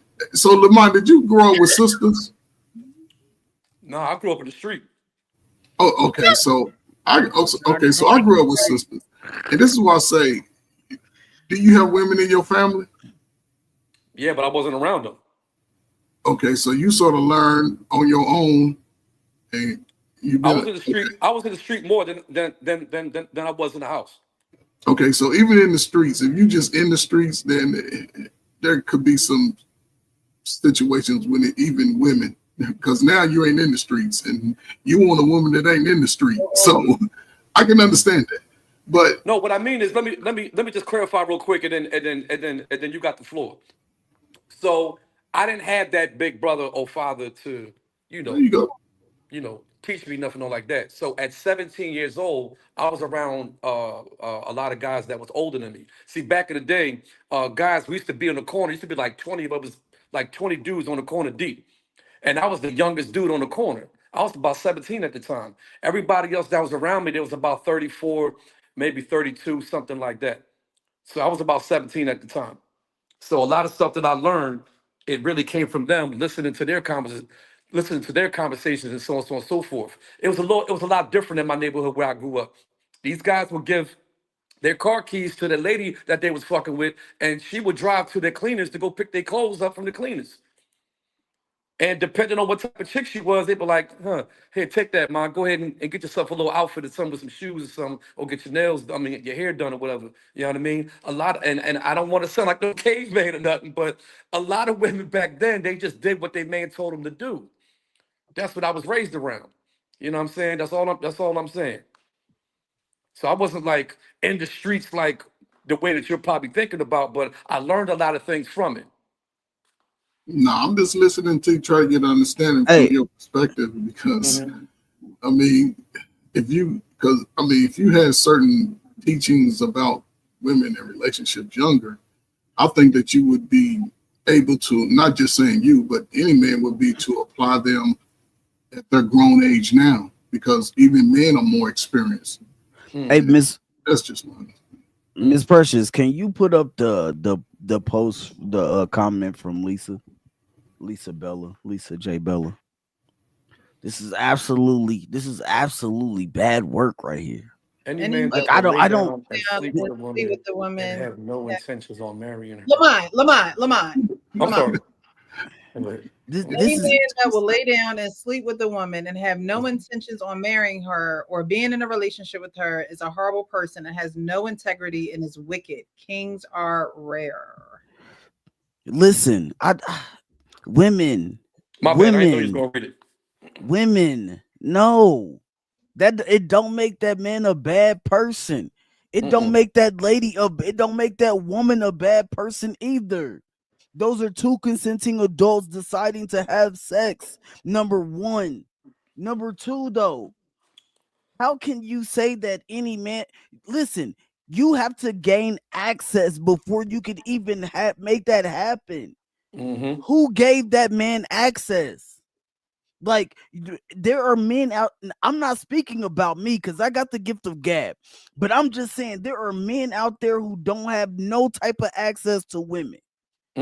Right? So No rap. for you to even have access to that woman, to be able to lay down with her, if you're gonna call a man a bad person and all of this, so then where the fuck are the queens at?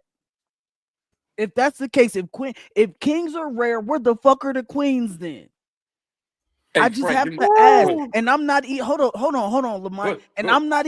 I'm not even a red pill type of I'm gonna boost men up type of nigga. Like, I'm not, but I'm asking you, like, because I just feel like to go to the extreme. Why do everybody got to go to the extreme?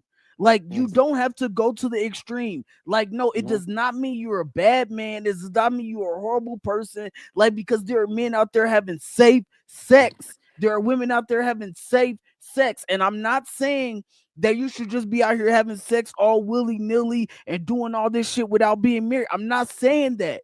But I'm also not a hypocrite. I'm not gonna have sex and then tell everybody else not to have sex.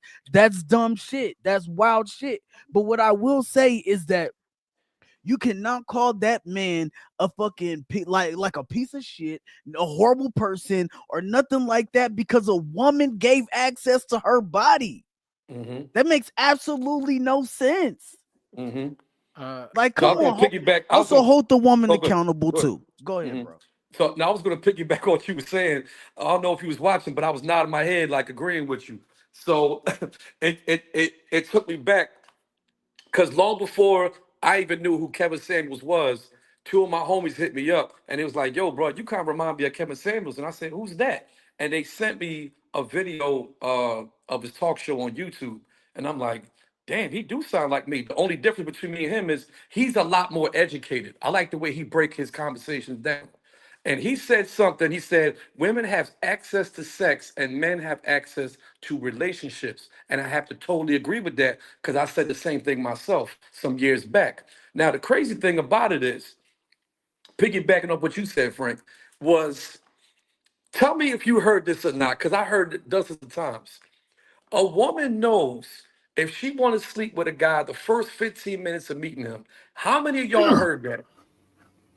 Man, And it's the if he first say the 5 wrong minutes. thing, and if he says the wrong thing, it ain't happening. How many times? How many times? Our opinion already said it. We could get in a So, second. Right. Am I the only one that heard that though? I said minutes. We could get into seconds. Right. But women, from what I heard, is that a woman knows if she want to sleep with a man It's the true. first It's 15 true. minutes of beating him. But And it if he doesn't says matter the whether a wrong, man knows in seconds because if he says the wrong we thing, don't own the box. if he Right. says the wrong thing, then it's not happening. That's She's right. like, damn, I was gonna give him some, but then he said some shit I ain't really like, so now I don't even want to do it to him no more. Yeah. So it's Minimize like, the words how come women don't address those particular type of women? You see because how they always try to accountability. find ways to blame the man? It's accountability issues. Two A's you're never gonna hear. Well, I don't want to say never, but two A's more than likely you're probably not gonna hear from a woman. I'm just speaking in general. Accountability and an apology. You're right. But to the point that you was making, a woman told me that saying that you just said. She said a woman knows that she wants to sleep with a man as soon, within the moments of looking at it, which I understand and it's true.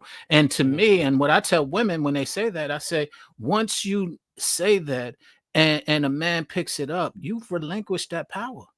Because now a man knows all he got to do is keep the, say the right things, and he gonna get, if that's where he want to go, he's gonna get there.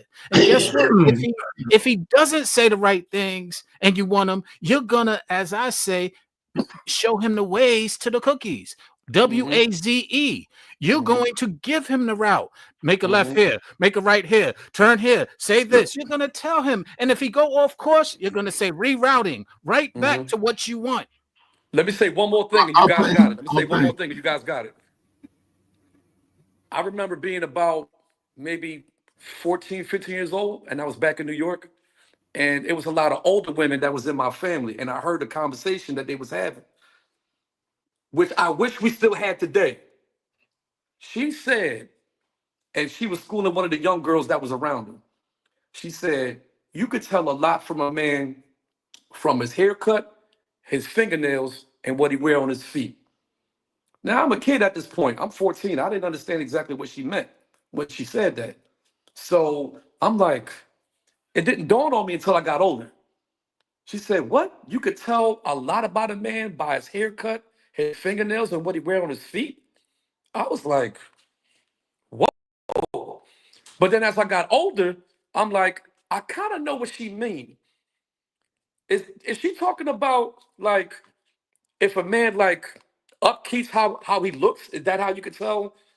So maybe one of y'all can help me out on what she meant around that time. I mean, the same thing applies today, brother. I've heard it back in when I was in 6th, 7th grade, women speaking like that. How a man moves, similar to how he dresses, how he keeps himself well groomed. They used well groomed back in the day. His shoes on his feet, his hands, because a man, if you didn't want a man nails longer than yours, his ass ain't working.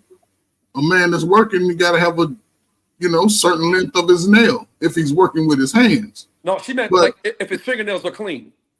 But yeah, I like my hands clean. I've been working with my hands since I was 14. That well groomed mean you got to wash your ass. But two things can be right at the same time when it comes to the people that we see who we're attracted to, and we want to get physical. But we don't have that no more, Coach. Yes, we do. Yes, we do. Because our parents say it all the time. No, it's not. In the haystack. But the guys have given the woman the power when it comes to the box, even though they it's theirs and they have the power. Guys are giving it to them because guess what? A woman can give it to them. No, not Simpson, because somebody already said it. A brother can be moving a certain way, and Big Booty Judy come through all that shit's out the way. He meets all the requirements that she want. If he ain't got to take her out, he can DM. Man, if he can DM her and show up with some weed and a drink on Friday, he's coming through. Yeah. But that's the work. If sex is not that man's weakness. But that's what his weakness. That's not going to work. But Lamont, that's to the point that our Pain made earlier, as far as we send mixed signals, because there are men that sex is the issue, but they lie on and try to get it, and there's our men who that's not. Just like there are women who money is their driver, and there are women who not. It's hard to distinguish the difference between the two. But not if you're intentional. Hey, listen, Justice, can you put Bella's thing that says, "Don't you really think there's no consequence?" It's that's what I was going. That's what I was going to ask you to put up too. So thank you. Oh, okay. Don't you really think there are no consequences for sleeping with a woman and not having any intentions on loving her? Yes. And this was to me. Yes, there are. And this is where we might have some agreement, Bella, right? I think that when men are intentional, they need to be all the way intentional. And there's three levels to it. If your intentions are just to sleep with a woman, you should tell her. Because you should let her know that that's the intention. Well, however you put it out. Hold on, Sean. Let him finish. Hold on. So whatever way you say it, if she says yes, now she knows the game. There's no lying there. It's intention. If you're intending on having a relationship And if it depends on your age. If you're a teenager, you be boyfriend and girlfriend. But if you're an adult, I think this whole horseshit about having boyfriend and girlfriends is stupid. And I'll tell you why. Because if you're like 30, 25 and up, 30, being a boyfriend and girlfriend means you're going to be friends with benefits at best, with no real Right. commitment. Or you're going to get her pregnant, but now you don't want to marry her. And now you got another woman out there who's bitter because you don't have a complete family. And so if you're going to be with a woman after a certain age, you should have intentions on marrying her. Right. Or leave her alone. That's what I'm saying. Same thing with guys do with baby mamas. They don't want to be, some guys don't want to be stepdaddies, but they still would have sex with the women.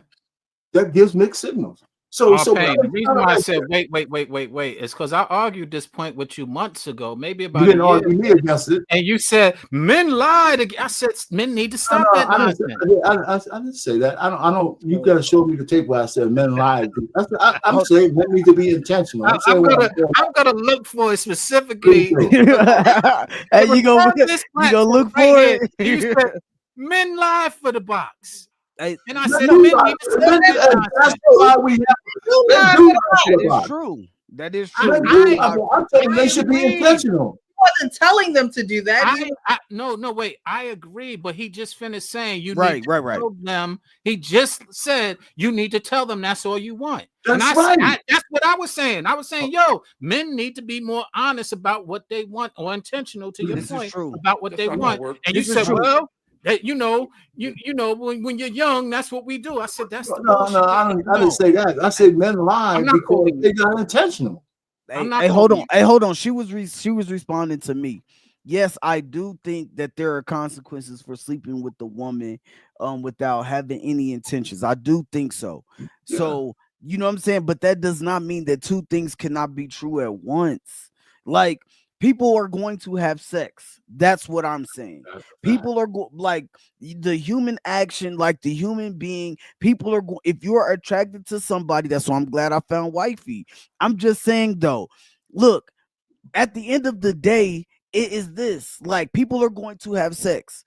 You're never going to be able to tell people to not have sex and they're just going to listen to you. So what I am saying is, you can't say that the man is a bad person for having sex with someone who allowed him to have sex with them. That's all that I'm saying.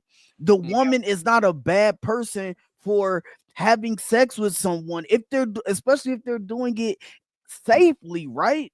But at the end of the day, I will be a hypocrite to say don't have sex when I know that I have sex. Like, so that would be hypocritical for me to do. But I'm just saying, at the end of the day, yes, it is consequences do come when you are just having sex out here recklessly. It's like sleeping with every woman, doing all this shit, not having no intentions of settling down with the woman and all of that. But if two people come together and they don't have any intentions on being together and they decide to have sex together, then yes, it's nothing we can do about that. I mean, But all we can do is hope that they are not out here creating a whole bunch of broken homes. All we can do is hope that they're out here, you know what I'm saying, trying to have safe sex. That's all we can do is hope that. That's all we can do, because we can't control what other people do. We can't. Well, Frank, we can control what we do, yes, we can control what we do. And to your point, it is hypocritical if we're doing something. Well, we could start trying to not do certain things that we're impulsive about. We could start trying to do things, have a lot more discipline with ourselves. That's why I said I'm glad I found wifey. Right, and we can start admitting that just because we condone bad behavior doesn't make it good behavior. Yeah, that's why two grown adults choose to have sex and it feels good and they on the same page, don't make it good behavior. So, and this is facts, Sean. But everybody ain't out here moving, and we know this. That everybody it's good and bad on people having sex, right? And we know that there's people out here that are not moving intentional because their intention is to not be in a relationship, and like their intention is to go out and have friends with benefits. That's that's their intention. And I'm not saying that is right. I'm not saying that. What I am saying is, like, we don't make the rules for everybody. And yes, there's consequences. You can have unwanted pregnancies. You can have all of that. All we can do is hope that that shit ceases and we can bring those numbers down. And that is not the case. Hopefully people can find their wives, just like the guy we was just talking about that found his wife in 6 months after being with somebody 10 years that he did not have a child with. Like, all we want more stories like that. That's why I was saying that I was proud of that guy right there. He didn't have a kid out of wedlock. He found a wife after being with somebody for 10 years. He found what he figured, what he wanted, and he said, yo, this is my wife. Just like when, you know what I'm saying, I'm like, yo, I was out here wilding in the army doing all of that, you know what I'm saying, went through my stages. Now I found wifey. Like, and I don't have to worry about the bullshit. Like, it's easy work. So I didn't like the question, especially she used the word love, because honestly, I think men love harder than women, in my personal opinion. We do. So I don't like those type of questions that she was asking, because I don't really think it's a fair question. It's not a fair question to answer. You know what I mean?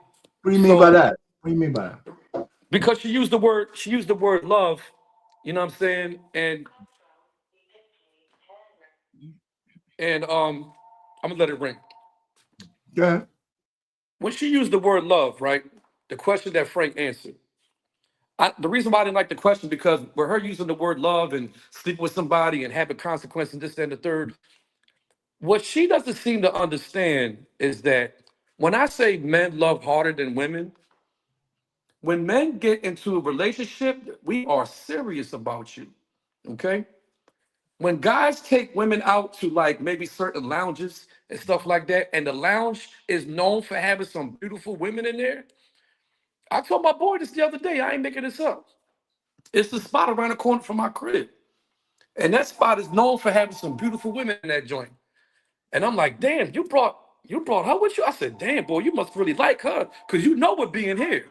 You know what type of women that being here. These chicks fine, like everything. You know what I'm saying? So for a guy to bring that girl over to a place like this, you must really like her.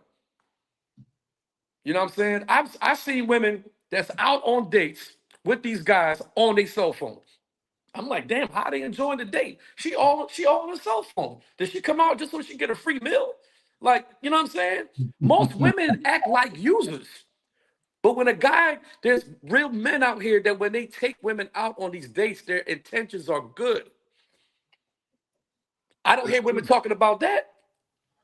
It seems to me those two particular questions that she put on the screen was both against men.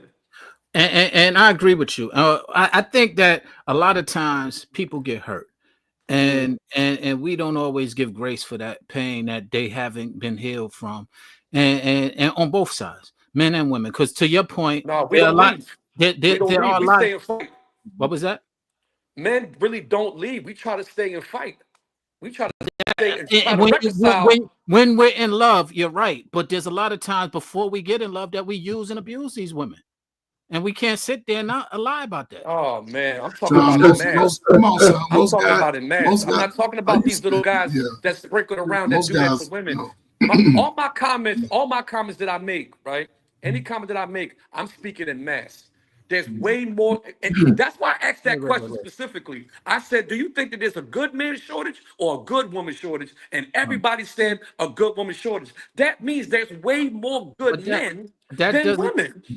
But there's you ain't even realize it. But let me explain some of that.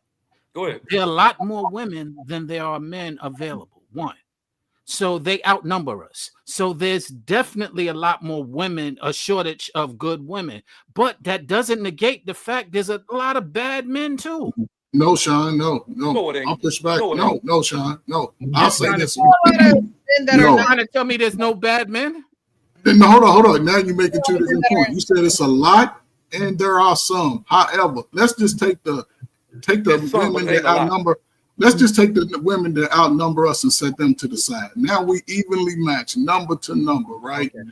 Out of those numbers, right, I would believe, and I said this, and I'll pay you correct me, a good 65% of those brothers are good brothers. 65 to 70%. Hold up, ain't got no children, they working, they doing their thing. Then I'm gonna take another 7 to 8% because those numbers are rising in the last 15 years, and those numbers are still small.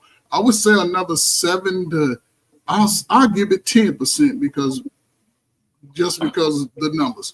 7 to 10 for those percent of those brothers are maybe on the down low or living that alternative lifestyle, right? So I would give a good 25, 35% of brothers getting most of the cheeks out here. Most of the cheeks out here. And listen, we can call those brothers bad. However, they was all raised by the same type of mama that the women were. They all experience the same lack of the daddy that the women do. But those Ain't a brothers bunch are of men who still DMs blowing up. Okay. but still There's more women DMs that's blowing up on Instagram. Hey, you couldn't name a bunch of guys, and this DM is crazy. Let me tell you this. Let me tell you from my anecdote why I say what I say. When a woman comes to me and say, "Do you got somebody you could hook me up with?" Not that I like to or anything, but when they ask me that question, you got a good man for me.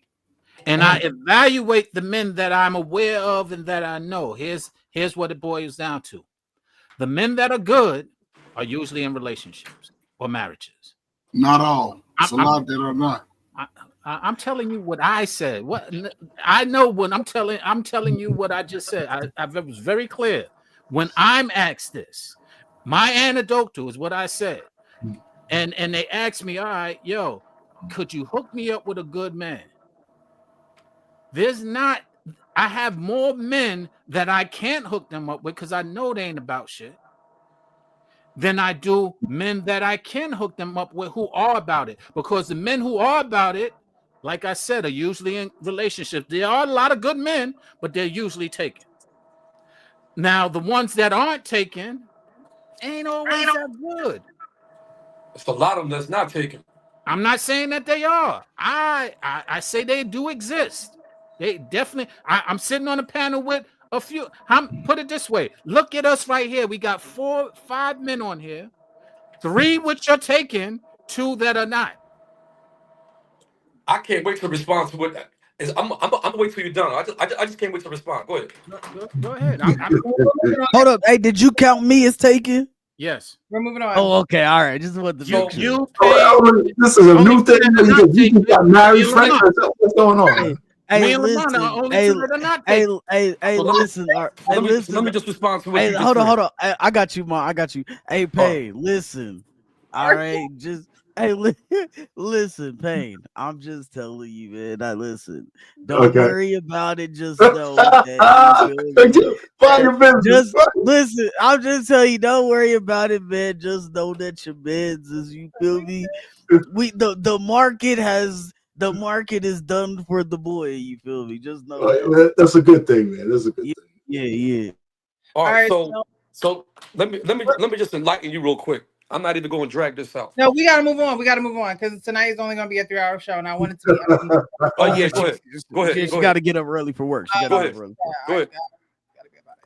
All right. So the next video that I'm showing is a woman actually taking accountability for her actions. However, this is 1 in a million. 1 in a million.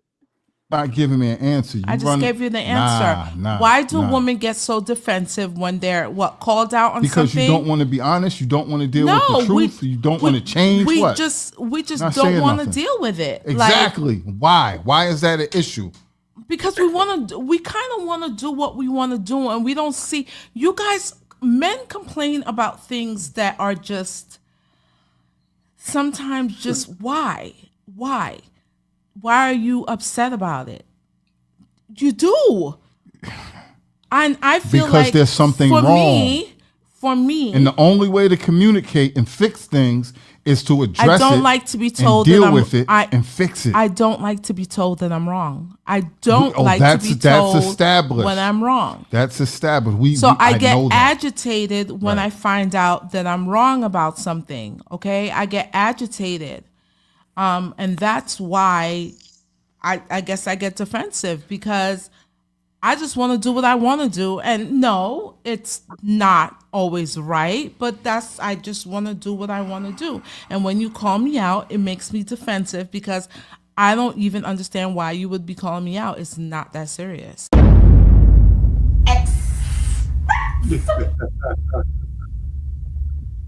So why can't women be told they're wrong? I mean, she just pretty much said that she doesn't want to do anything about it. She doesn't want to act on it. But in you guys' experience, why do you feel like women don't want to be told they're wrong, or they can't be told that they're wrong? So learn behavior, because you guys like to be coddled. Women like to be coddled. You know, it's as simple as that. Affirmation, coddling. I mean, it's a plague.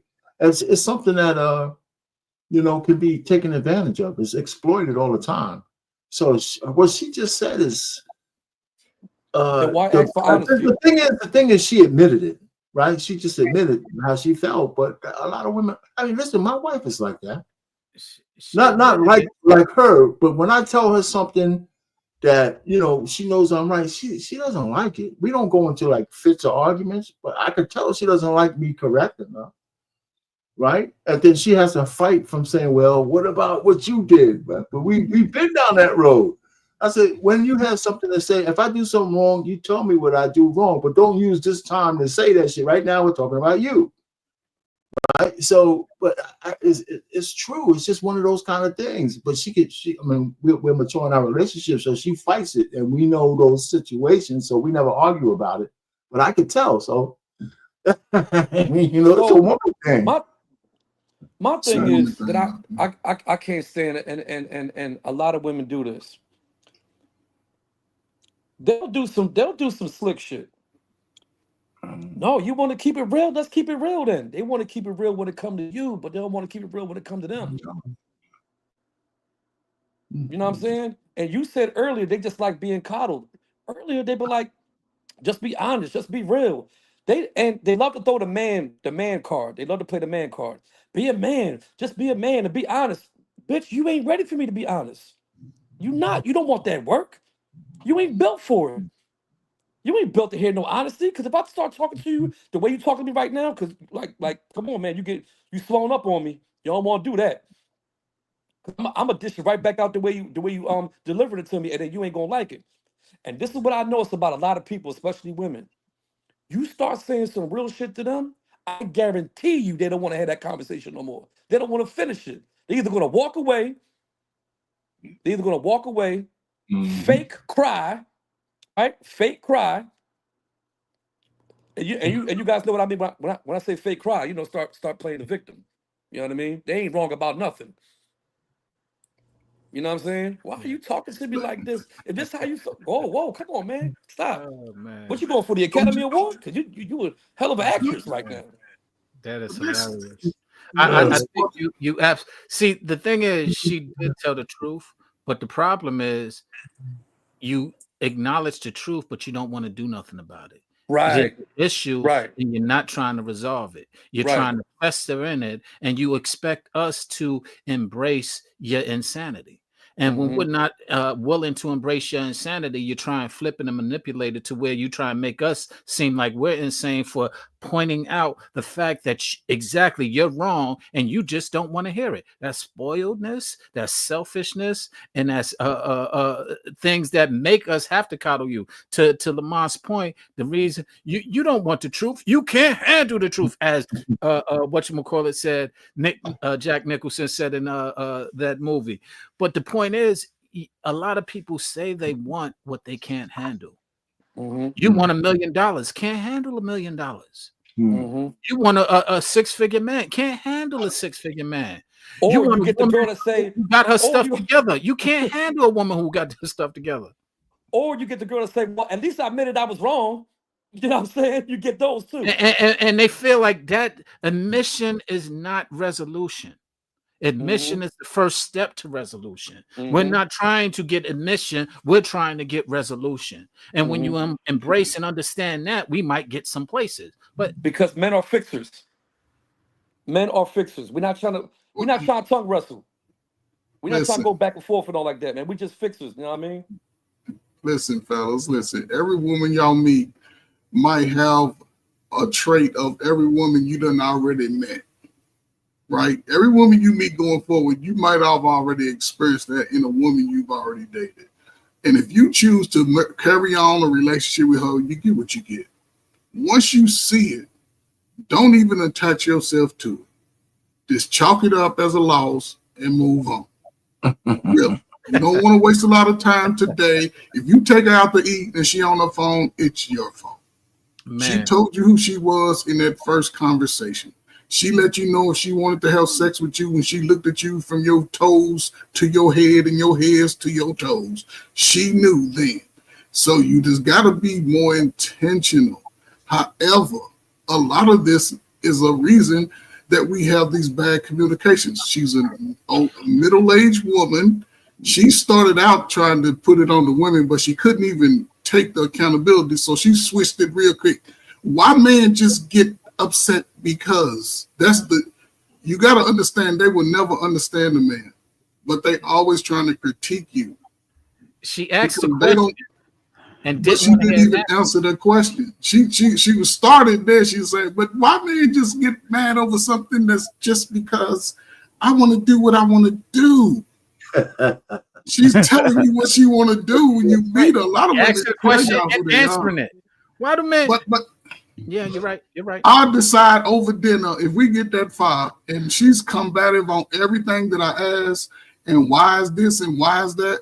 I know then when I leave that parking lot, I'm deleting her number. I don't need to have that problem. Brothers, just be more intentional about who Facts. you are today and your seed. But Listen, if you get to an age you want to have a son, tell a woman pay you 50,000, 20,000, whatever you need, something. But women are always going to move who they are early. From the time that they call you over, hey, sexy chocolate, and you go over, who, me? She move like that when you ain't around too. So, black lexicon. You said we throw it back on the woman when she gave us exactly what she wanted. Right? When she gave us exactly what she didn't give us no. That's why I am in what do you call it, equal accountability partner. That's why when she said like the kings are out here wilding and all of that, like we don't, like, you don't gain access to the body, bro. It has to be on both people. I don't understand why people are like go from one extreme to the other. Like, let's just hold both people accountable and we're good to go. No, Ain't never gonna like happen. if I meet a woman, right? Let's say I met a woman. I thought that maybe this woman could be my wife, but something was missing. But then we break up. It's not about blaming the other person. If she was not my wife. But then I meet a woman, and this woman is what I want. This woman is what I choose to be with. This woman is what I choose to give who I choose to give my last name to. There's no blaming the other person. There's no blaming whoever was in my past. That's what one thing I hate is when people talk bad about the people that they chose. You chose them. I hate that shit. You chose them. But at the end of the day, if I get with this woman and I'm like, yo, what? This woman is who I want. This woman is my wife right here. I make that decision. We get married. I'm not blaming nobody in the past for any failures, any failed relationships, none of that. Fuck all that. Cause none of that matters no more. I found my wife. Like none of that shit matters no more, bro. At the end of the day, and my bad, because you got a chess piece as so I hope you're a bro. But at the end of the day, it's not about blaming nobody, bro. if I'm a single person and I have sex with another single person, that is not on just me, bro. We both made the decision. Like, you have to hold both people accountable. So if you're gonna say that, okay, Frank, you had sex with a woman, you're a bad person, what the fuck does that make her? Like, that's all that I want to know. And if you can tell me that it makes her a queen and it makes me a bad person, then cool. But that's some shit that you got to look in the mirror and say, what the fuck am I talking about? Well, for one, If you can Dr. say Ray, that make both for of y'all one- a bad person, then cool. Then I can say that. Then you're holding both of us accountable to the same standard. So I can appreciate that. But you can't call me a piece of shit for something that I had to gain access to and then make her seem like a queen. Yeah. That makes absolutely no sense. I agree. That's all Yeah, I'm saying. I agree. Your choices are bad when somebody when because she got hurt. No, the choice is we cannot have access unless there's the R word incorporated. We cannot have sex without your permission, to your point. And when you have that bad experience, or if you have a bad experience, to your point again, Frank, it's your booger. You picked them. Right. Hey, So Dank. the thing is, Hold on. it's like, Hey, my bad I've too. never- And then, hey, Dank. Hey, Dank. If you're so bored, my guy, you can leave, or you can come up on the panel. Because you said it was a whole bunch of old people up here saying shit. So come up on the panel, grab your nuts, talk like a man, and come up here and say what you gotta say. Join the topic and let us know what you gotta say. Hopefully, you're a 20-year-old person in the chat talking. Because if you're a 45-year-old man behind a keyboard talking about you bored and you ain't got shit to do, that means you don't got a wife. Or And you you don't don't got to, right? There's a bunch of channels on YouTube for you to be on. Yes, come up, bro. The link is at the top of the chat. It's boring, so I don't know why you want to, but you know, I mean, I'm borderline if I even want to let you up, man. Oh man, you know what's interesting? He's asking what the topic is. Black lexicon. I mean, it is scrolling. Why can't a woman be told they are wrong? You took the gloves off today.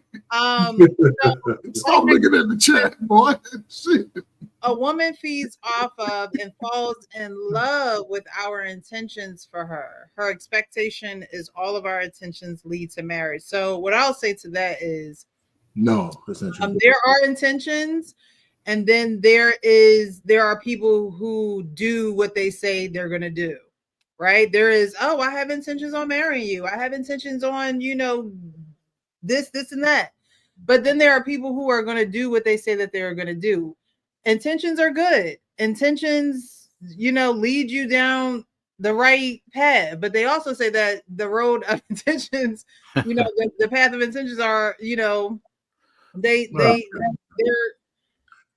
what is it? The road of intentions or the path of intentions are. I know what you're trying to say, right? Like that. I forget what the saying is. I don't know that saying. Yeah, it's something like the road of good intentions or intention, your body or something. Yeah. You know, we use that word intentions, and we use a lot of words loosely. Intentions only make sense when you're consistent. The intentions that R. Payne had, only he can speak about it only because he followed through and was consistent with what he intended to do. But a lot of times you have intentions and don't live up to it. What does it matter? I found it. It says the road of good intentions aren't enough to guarantee good outcomes. Right. Mm-hmm. Yeah, there's another saying to that too. The road of good intentions is paved with to hell or something. Yeah, it's some good intent. Listen, the second part of this sentence here, I don't agree with from the standpoint her expectation is all of our intentions lead to marriage. Well, that's not necessarily true. I think that it was at one point that might have been more true, but a lot of women are not looking for marriage these days. They're perfectly content with being, you know, F buddies. Especially the only problem is that they can't sustain that without getting some kind of trauma, because they underestimate the fact that they're collecting energy from a lot of men and they don't have no goddamn where to put it. And it manifests itself in a lot of different ways. Pills, bad behavior, babies, all kinds of bullshit. So it'd be nice if their intentions were always towards marriage. Then life would be a lot more orderly than chaos. Right. Let me just say this part, and I'm gonna sign off. So, the only thing that's going to lead to marriage is if both parties have good intentions. Period. Good point. So I don't know what this brother talking about right now. So for you to, if that's your only argument that we're old and this conversation is boring or whatever the case may be, whatever it is this person's saying, I don't think he's listening to this conversation with good intentions.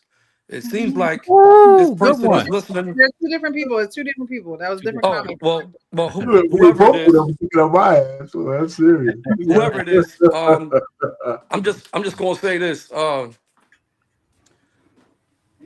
Women that don't like to be told that they're wrong, but they don't got no problem telling you that you're wrong. So if you're a woman out there, whoever listening or commenting on this podcast conversation,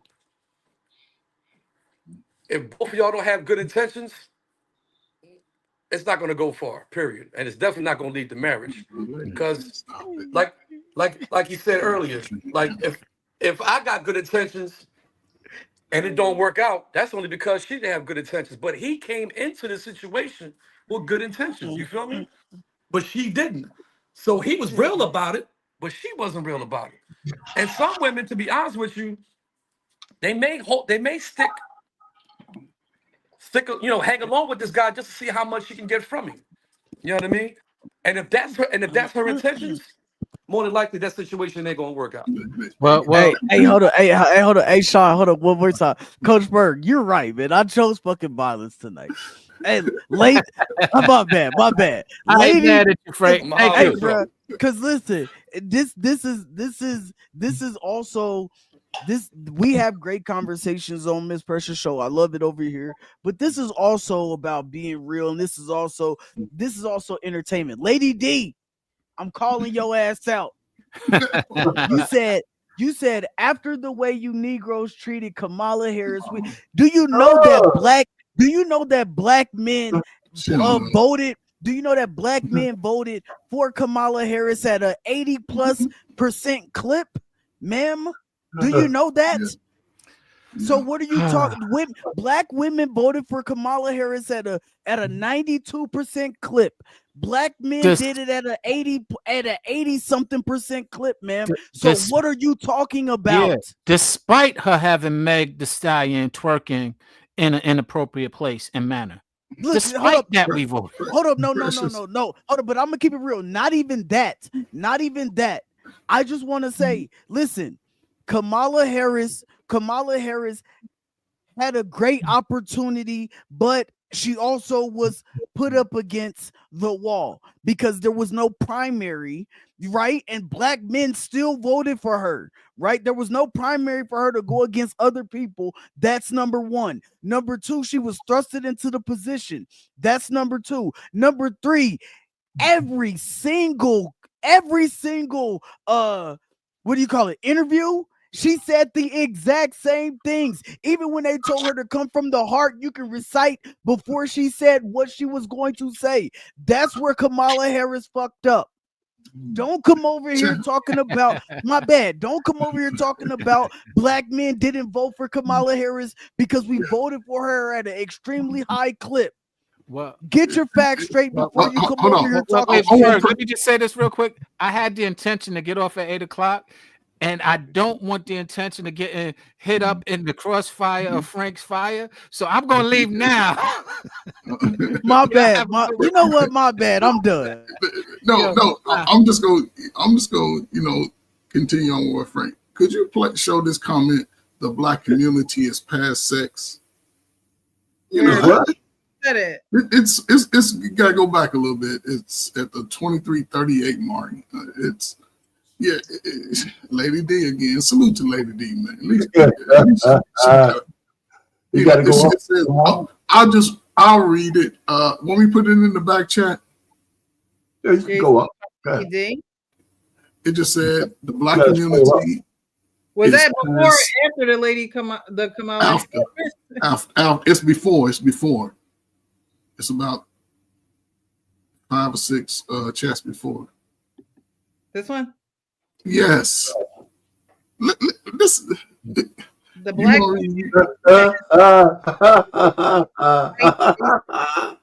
because you wanted to see black women and children suffer. Oh, Then the man Jesus said, "Pick Christ. one person who resembles you in a powerful role."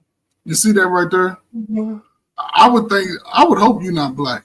I would just hope. If you're not black, then I understand. That's the biggest crock of garbage that we have.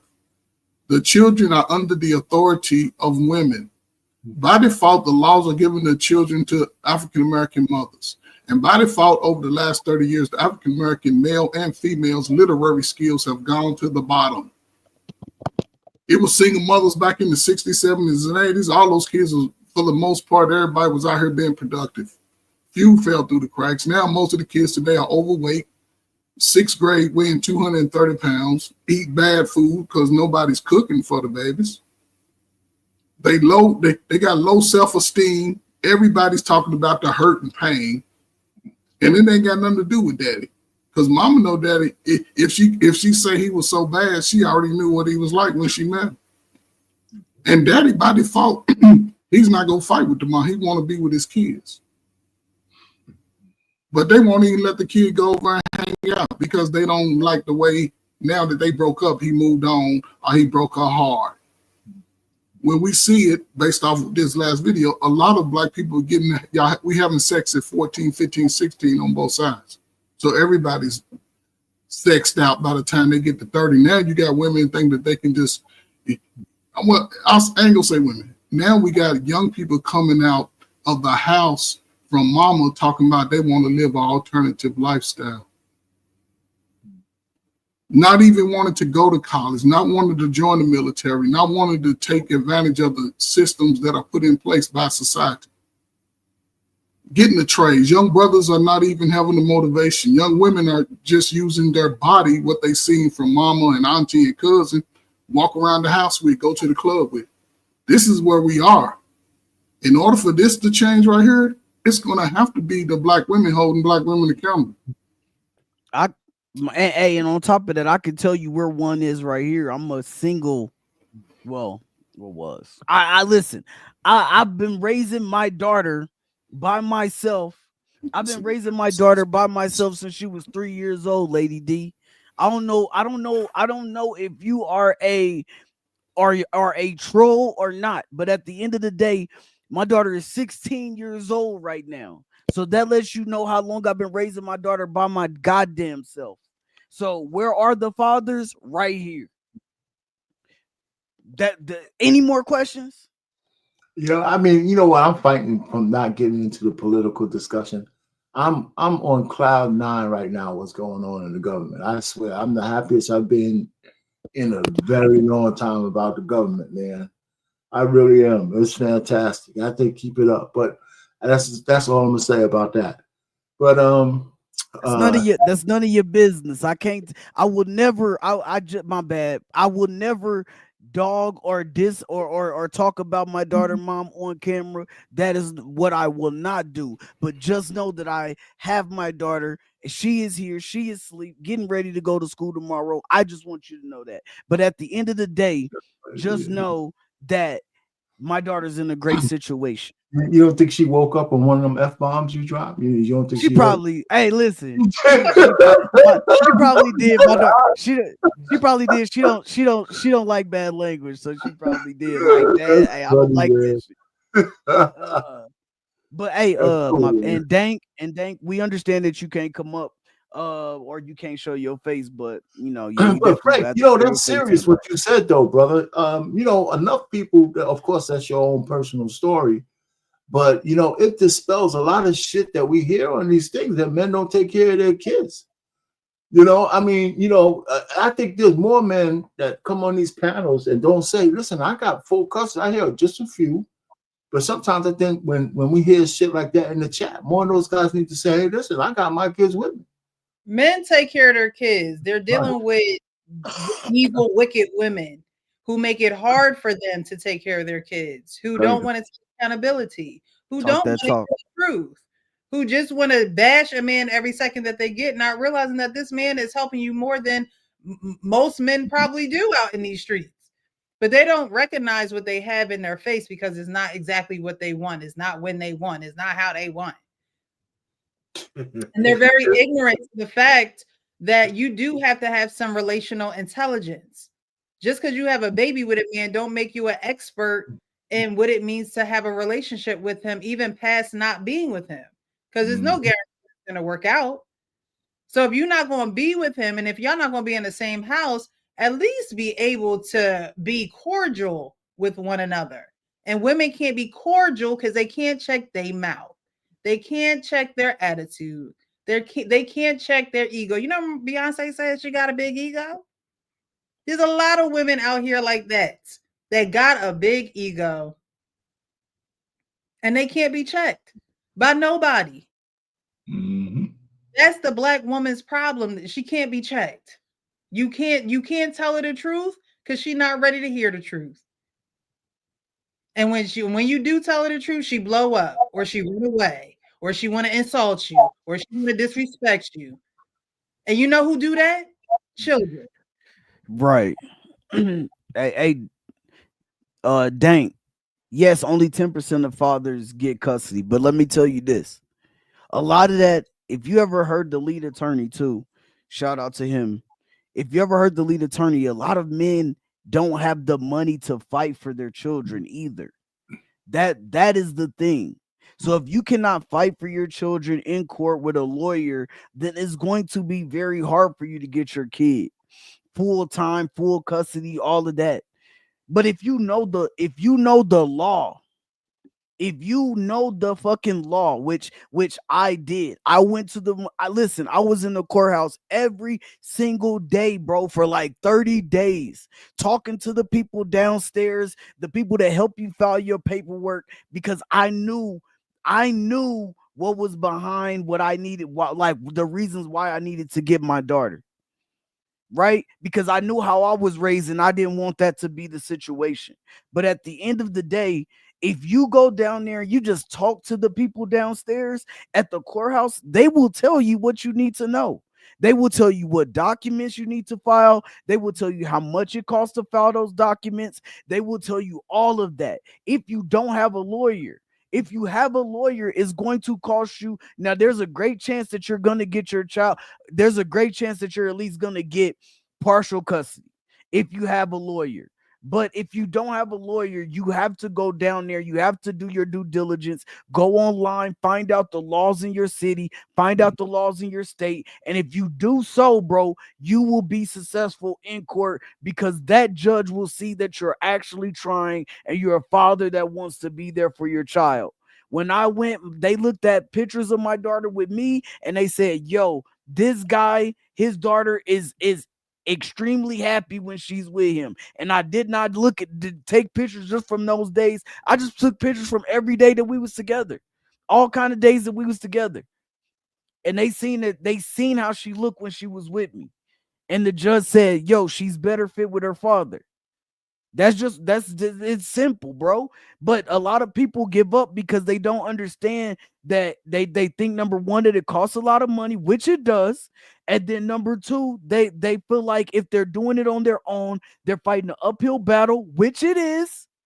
But if you stick to it and you show the judge and you show the court that you're really trying to be a great father out here, they will definitely rule in your favor. And it does not mean that you're going to get full custody. But what it does mean is that you're going to be a part of your child's life. And that's the most important part. Yes. I just want to say that, Precious. My bad. I think for brothers, and I say this all the time, like I said, I have a 21-year-old son, right? And I tell him all the time, if you have a child and you're a single man, you might struggle. I'm not going to just run to his rescue and save him. He's going to have to show me that he's going to work to follow what is available to him. Like Champ said, brothers, listen, if you have a child, and I learned this when I was working in social services in Chicago. Say you have a child by a woman, you ain't even in a relationship. The baby's a couple of months old, right? I know it may not sound like something you would want to do today, but it's the greatest thing you can do to change your life. Go legitimize your child. Don't take her word that it's yours. Don't go by your cousin's name. The baby look just like you, because it could be our pains or chimps and look like you. Go get the DNA test, right? Go get the DNA. Now the baby's 6 months old. You probably live with the girl. She's on Section 8. This is how you can get her in the box. If you make sure you there, you get that address over, get some mail over her. She don't want to mess up her Section 8, so she gonna work with you. You go in there and say, listen, this is my child. I want to make sure that I have joint custody. I want to be in my child's life. And you ain't got to do a whole lot of, just write it down on a sheet of paper. Get somebody that can write real good, and so you can verbalize what you got to say. And you hand that letter to the judge, and you keep the same copy, right? Because they might lose it.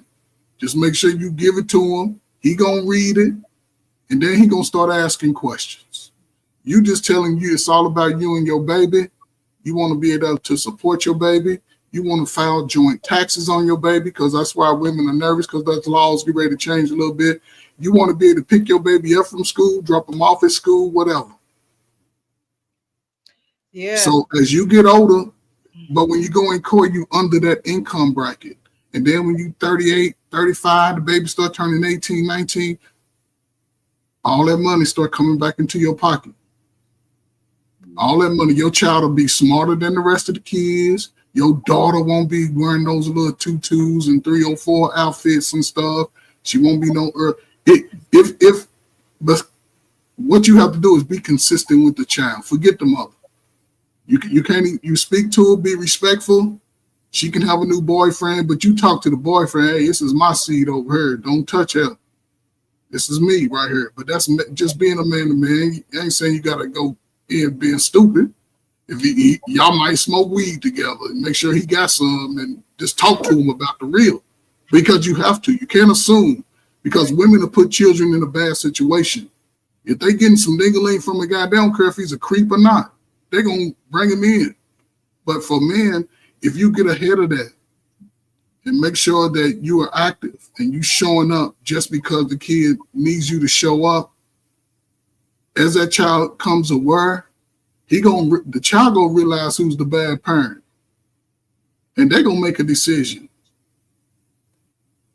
And because the women are not gonna work with you, because they use your kids as a meal ticket. They're not teaching the kids. Kids are a lot dumber today. Go look at the school records of most of these kids crashing out. How they crashing out and they live at home with their parent? What's going on in the house? Because kids only act out what they see. Mm-hmm. Who's talking to the kid about their emotions? I've never seen a society of young Black folks, so many depressed people. That brings us to the next video, which is going to close us out, because we got to get out of here. Yeah. All right. Let's go. And Dank, I was just saying to show your face in the back chat. You didn't have to show it for everyone, but I need to know that you're real. Okay. You don't have to show it for everyone to see on stage, but in the back chat, I need to know that you were real. So that's what I was saying. So I probably didn't convey that message clearly. I apologize, but I'm going to play this video and then we're going to get out of here. But this is what we're going to start with next week. Talk about women being a problem. And if that's the case, we need to get to the root of the problem. And there's a saying that women are more emotionally intelligent than men. However, I believe in this day and time, that is declining. There's plenty of times. There are 4. So I was watching Ella Mae's Breakfast Club interview, and her and Charlamagne both talked about the decrease in emotional intelligence. And here's what I was thinking. I was like, do people really even know what emotional intelligence is? So I'm going to tell you, if you watched any of my videos before, you've heard me talk about this plenty of times. There are 4 different elements when it comes to emotional intelligence. One is self-awareness, right? That's being able to know yourself, your thoughts, your feelings, but we can't stop there. The next piece is self-management. A lot of people know themselves, but they don't know how to manage what they know. So it's not enough for you to say, oh, I know that I have anger problems. I know I do this. I know my feelings. I know myself well. But if you can't manage yourself well, that's where the problems or issues or the lack of right habits or constructive habit development comes into play, because you can't manage what you know. Once you're able to have self-awareness and then you have self-management, the next piece comes into social awareness. Now, social awareness is just how it sounds, right? You're able to go into a space and you're able to watch and see how other people move. You kind of use discernment. You use your self-awareness to be able to see how you impact others. One thing that I like to say is our energy precedes us. So you're able to pick up on other people's energies. This is something that empaths do really well, I think, as well. And so social awareness allows you to enter into a space, understand how you enter, and watch how other people move. The next piece to that is the 4th one, and that's relationship management. So now that you have your self-awareness, you have your self-management, then you have your social awareness. When you enter spaces, you're now figuring out, how do I manage my relationships with other people? So when LMA and Charlemagne are talking about, that's kind of rhyme, LMA, Charlemagne. Anyways, when they're talking about a decrease in emotional intelligence, they're talking about people's ability to not be able to manage their self-awareness, not be able to manage their relationship management because of they talked about communication and purely just understanding. So here's my question to you is, where do you feel like you fall in your emotional intelligence? Do you feel like you are intentional about growing your emotional intelligence? Do you feel like you're like, I'm really self-aware, but I have a hard time managing it? Do you feel like I'm really good in social awareness, but I have a hard time with relationship management? So I want to get into that next week. She talked about self-awareness on the last video. As a woman? Yeah. Yes.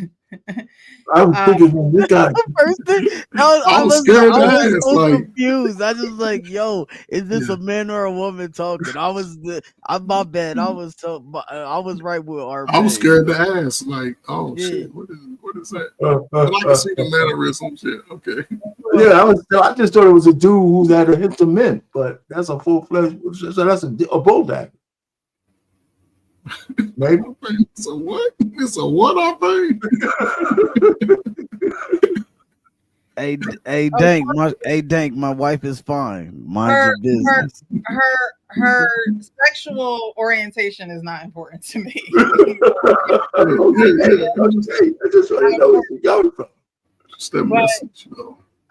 She is speaking about what did you call her? A bull dagger? That's old school. That's what they was called originally. It takes me back, So that emotional intelligence is something that I believe that is lacking now. We talk about people not having the examples all day long, right? But people are growing up, okay, and the example is probably going on, living their lives, But you have to live your life, and you have to learn how to live your life for you. You can't always say, oh, well, I didn't have the mom and dad growing up. Some people had them and still, acting crazy out here like they weren't raised right. But at some point in time, you have to take accountability and say, okay, I need to be intentional about my self-growth. I need to be intentional about my self-awareness and my social awareness and my relationship management. We have to be intentional about those things, because especially as women, because there's no way that we can have a relationship with anyone else, let alone a man, if we don't check our mouths, if we don't take accountability and say, you know what, I have this problem and I need to check it. If we don't see how we integrate with other people and our relationships with them and how they either flow or they don't flow. It's a stop and a start, a stop and a start. We have to analyze those things. And so next week I'm gonna gather some clips to show examples of these things, and then we'll get into conversation about them. But that's going to conclude our show for tonight. We're going to go into some final thoughts. I appreciate all those who were on the panel and all those who participated in the chat. Thank you, Darnell, for the Cash App. I appreciate the support towards the channel and the platform. I appreciate you. You guys make sure you like and subscribe to the video. If you are watching this on the replay, definitely hit the like button, subscribe button, and hit that notification button so you're notified when we go live. All right, y'all, we're gonna get to the final thoughts, and then we're gonna get out of here. We're gonna start with R-Pain, Coach Ferg, and then we'll end with Frank. Let me ask you, you said your Mondays are tied up, Precious? Yeah. Mm-hmm. That's too bad. Yeah. I'm looking for a lady. I want to do on my Monday show on BMU's network. I want to do a reaction video, but I need a woman. I had asked a few, but we can always do something that's recorded. I don't know if you want live reaction or no, I wouldn't. You know, it's live. I do a live show at 7:00. You know, I can move it back to 8 or 9, but on his channel on Mondays. What's today? Wednesday. Tomorrow I can let you know if I'm available. Monday. Yeah, just send me if you want. If you would. So listen, and you want a time. It doesn't have to be 7 p.m. It could be later. But the thing is, I was looking at. I never really looked at this channel. It's eight at the table. Yeah. Okay, so they have 4 of them talking, and the scenario is a man and a woman, they're married, and they're living check to check, but you know they can make the bills. Turns out the guy has a $2.5 million comic collection. Oh, I saw that, and she wants him to sell it. Yeah, so the dynamics, he knows how does that change the dynamic in a relationship between them. It'd probably be a good discussion because, you know, it'll probably be, now that she knows, she can't unknow. Right. Right. You know, and so, and of course, now that he told her, there's questions as to whether he has it protected or not. Right. And do we think that relationship might last now that she said, why am I struggling? I could be living in a life of luxury. You know what I'm saying? Right. So I think it was a good one to talk about, you know? So, I mean, you know, some people on BMU Network. Tomorrow, I'll give you a definite answer. Yeah, please. Yeah, I need a lady. Yeah. All right. So that's really it. This was actually, this was another good session, like they all are. You know, I think the lady in the beginning got a little bad rap. Not, she didn't get a bad rap, but I think she was really knew that she didn't want to be with this guy long term. He was good for right now, and that was it. And that was it. That's usually what the men do, right? But she said, listen, you're okay for right now, but I don't know if I want to be with you and stuff for that long term. I might even live with you, but I know the back door is open. I can leave when I want to. And she just wanted to get out of the house with her mother. You know, so if I can get out of here and I don't have to hear her mouth, I'll stay with you for a year. She said, I'm just thinking about a year, you know. So anyway, this was a good show. I thought it was good. All right, so that's it. I'll land it there. You know, Frank, there's a whole bunch of bloody people in the chat. Yeah, that one. Anyway, that's it. I'll land it. Hey, good. It was a good show.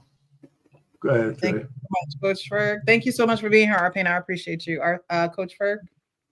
I mean, as R-Pain said, it's a great show. Listen, I think this was a very unique show from my experience, right? Because, you know, Champ, I appreciate your fight, man, you know, because now we got the interaction with the chat popping over here. The chat was sort of engaging, you know, being critical like we are, just being critical. I don't take no offense to it. And I don't think nobody up here take offense to it.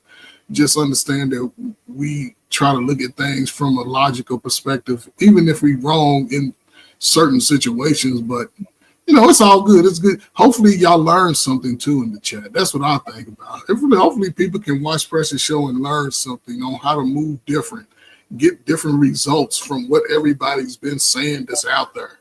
And if you want the result to be different, you have to be intentional at this point in your life. We done went through COVID. We done went through the LGBTQ getting the rights.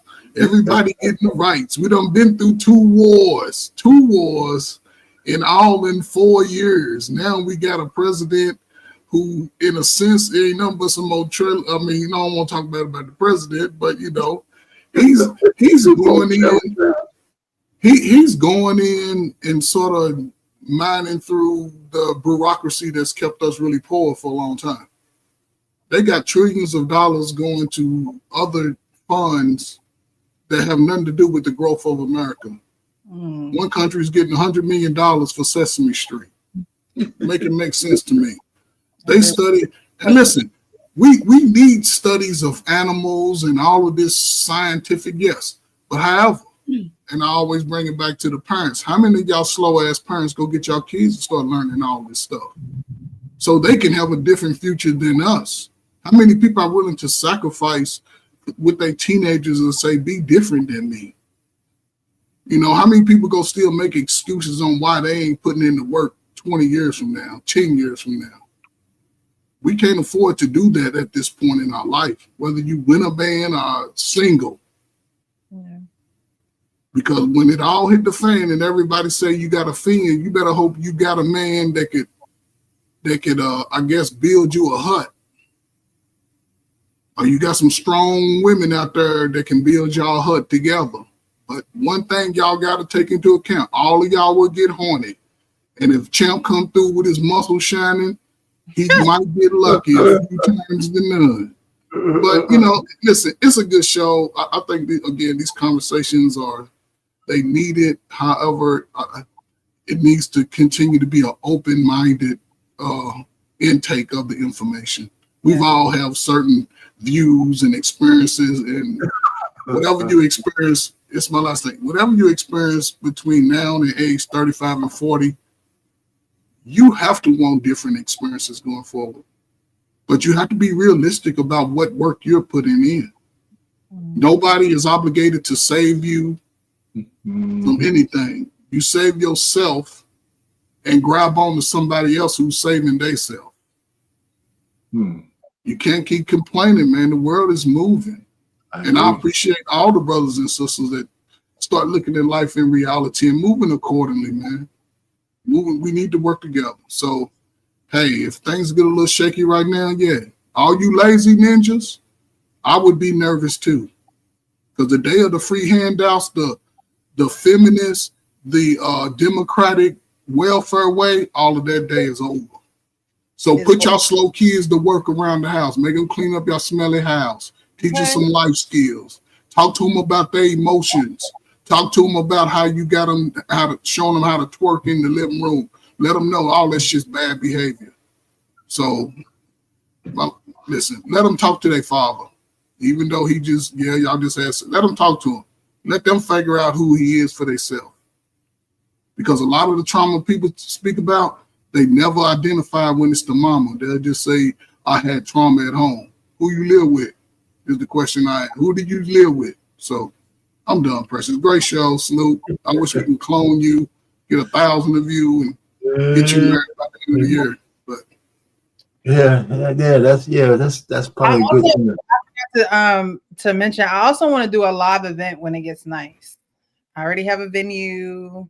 I just have to put it together.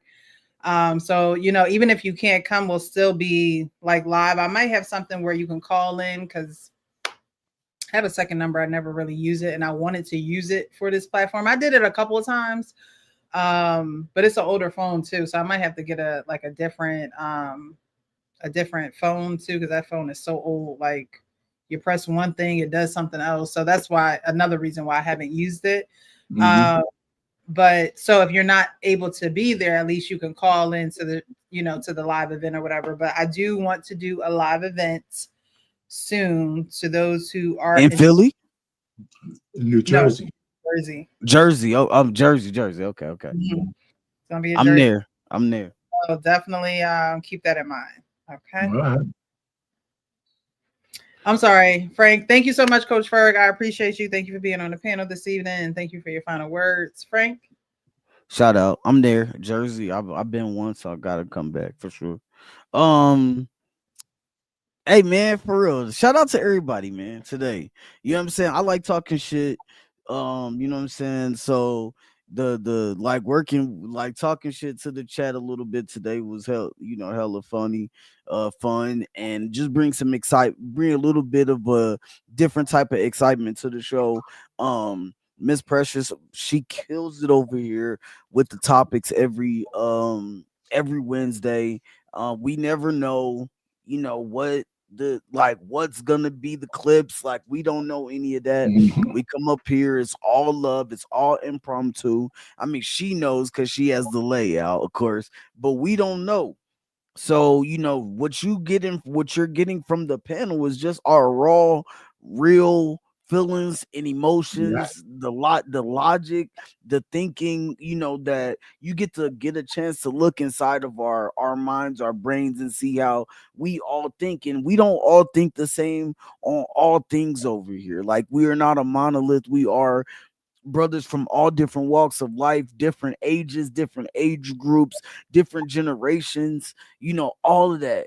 But we all come together every Wednesday as a family to have these conversations, to bring you guys great content. Miss Precious brings together a great panel with great topics, and it is impactful over here. I will forever say that, forever show the love that I have received from this channel. So and to the brothers that are here, our Pain Man, inspiration, you know what I'm saying, Coach Ferg, inspiration, JT, Uncle Rick, man, all of these guys. Shout out to the people in the chat like J Dub, who pushed the channel forward, the Wife School podcast, who pushed the channel forward.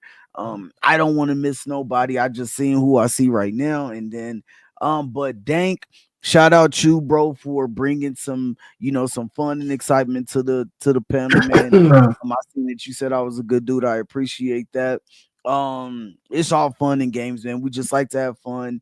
But for real, at the end of the day, I just hope that everybody come here with the intentions of an open mind, the intentions of learning something here. I'm hoping to grow. That's why I come up on this panel every week, is just to be able to hear something that I can grow from. So like Ms. Precious said, she's coming up with a way for us to have a live show. I can't wait. I definitely will be there in attendance. And hopefully get to meet these brothers in person, and all of that, man. So yeah, get the likes up. Make sure y'all have a great time over here. Interact in the chat, man. And as you see, I don't mind taking the gloves off. I love having a good time. But anyway, you know what I'm saying? Shout out to everybody who joined the panel tonight. And it's on you, Miss Precious. Thank you, Frank. I appreciate you. Thank you for being here. Guys, I appreciate you. All those in the chat, definitely hit that like button, subscribe, hit the notification button, and the link is always pinned to the top of the chat. So if you ever want to join the conversation, all you got to do is hit that link. Again, Dank, I do apologize if my message wasn't clear. You just have to show your face in the back chat. But if you don't want to show your face on camera when I put you on stage, you do not have to. That is fine. But I need to know that you're a real person. Because people be playing on YouTube, I just, I don't know. I gotta. Would you let somebody in your house and you ain't know what they look like? Okay, I'm just saying. I mean, if you want to sit on the couch with something on your face, that's fine. But I gotta know what it looks like before you come up in here. But I appreciate you guys. Men know who and what they want. They also know who and what they don't want, or what and who they do not want. They do know this. And so in order to be better, we have to identify those things. And men, I think, identify those things a lot quicker than women. However, I think men do linger when they probably shouldn't. They should just be out when they see those things. That's part of the mixed messaging of what Arpain was saying.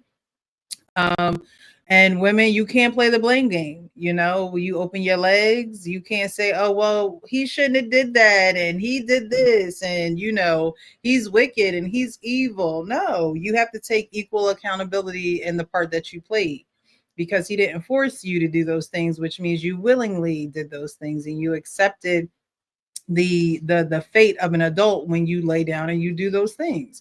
And so I think that a lot of times women don't want to be held accountable because they know that the truth is going to require work. They know it's going to require change. They know it's going to require self-reflection. And just like in relationships, people don't leave because they know what's familiar to them. It's the same way with being real with yourself. I end these show by saying, be real with yourself so you can be real with everybody else. You're not going to be real with yourself if you're not willing to change, if you're not willing to be better. And in doing that, you have to say, okay, I need to change direction, meaning I used to do this. I don't do this anymore. And now I do this instead of this. And whatever you do instead of what you were doing needs to be a healthy practice. So next week, we're going to go over those things. Like I said, I'm going to find some examples of the 4. She talked about emotional intelligence and the 4 aspects of it, which is the self-management, self-awareness, relationship management, and self-awareness, self-management, social awareness, and relationship management. So we're going to go over that next week. We're probably going to break it into parts. We're probably not going to go into all 4 of them next week, but at least 1 or 2 of them. So we can get a feel of what it actually looks like. And so women can identify those things. We have these conversations. You guys speak from your perspective. But for women, for a lot of women, seeing is believing, no matter what it is. Oh, you want to marry me? Where's the ring? I need to see it. Oh, you want to put me in a house? Where's the house? I want to see it. Like it's a seeing is a believing type thing for women. And so when you see these behaviors, and if you can't identify them in yourself, but you know that you have them, it's time to change. It's time to change. And we're not here to, change everyone. We're not here to force you to change. Again, if you have an ear, come on here and listen, and then take the necessary steps in order to change those things, because it's not necessarily even friendship or relationships with men. If you don't change those things, your relationships with any and everyone are not going to be good. So it's not just a man thing. It's not just a getting a man thing and why you need to change. You need to change for you first and foremost. If you have children, you definitely need to change, because those children are going to be watching and duplicating and replicating everything that you do. And so I know, Coach Ferg, you always say they, F them kids. But we can't say that. We can't say that. You know what I mean? We can't say that at the sake of us not being able to grow and not being able to make those changes. It's very important. It's so critical in life, period. I mean, how are you going to work a job if you don't know relationship management, if you don't know social awareness? Women will get a job and then not stay there and then get another job and then curse out their manager and be like, I can get another job. No, that's not how that works. You need to be able to control your tongue so you can stay at a job long enough that they see you are valuable and maybe promote you and maybe put you in a job title that you could be proud of. What she said, everybody hate Chris. My husband got 2 jobs. My husband got 3 jobs. So we gotta fix these things. And I don't mind having these shows where we aid in being the change agent, because it has to start somewhere. And if you don't want to change, look, keep living your miserable life. Keep having broken relationships. Keep having people walk away from you. But what you're going to find is that you're going to be very alone. You're going to be very alone. You're going to have some very necessary time with God. So take all the time that you need.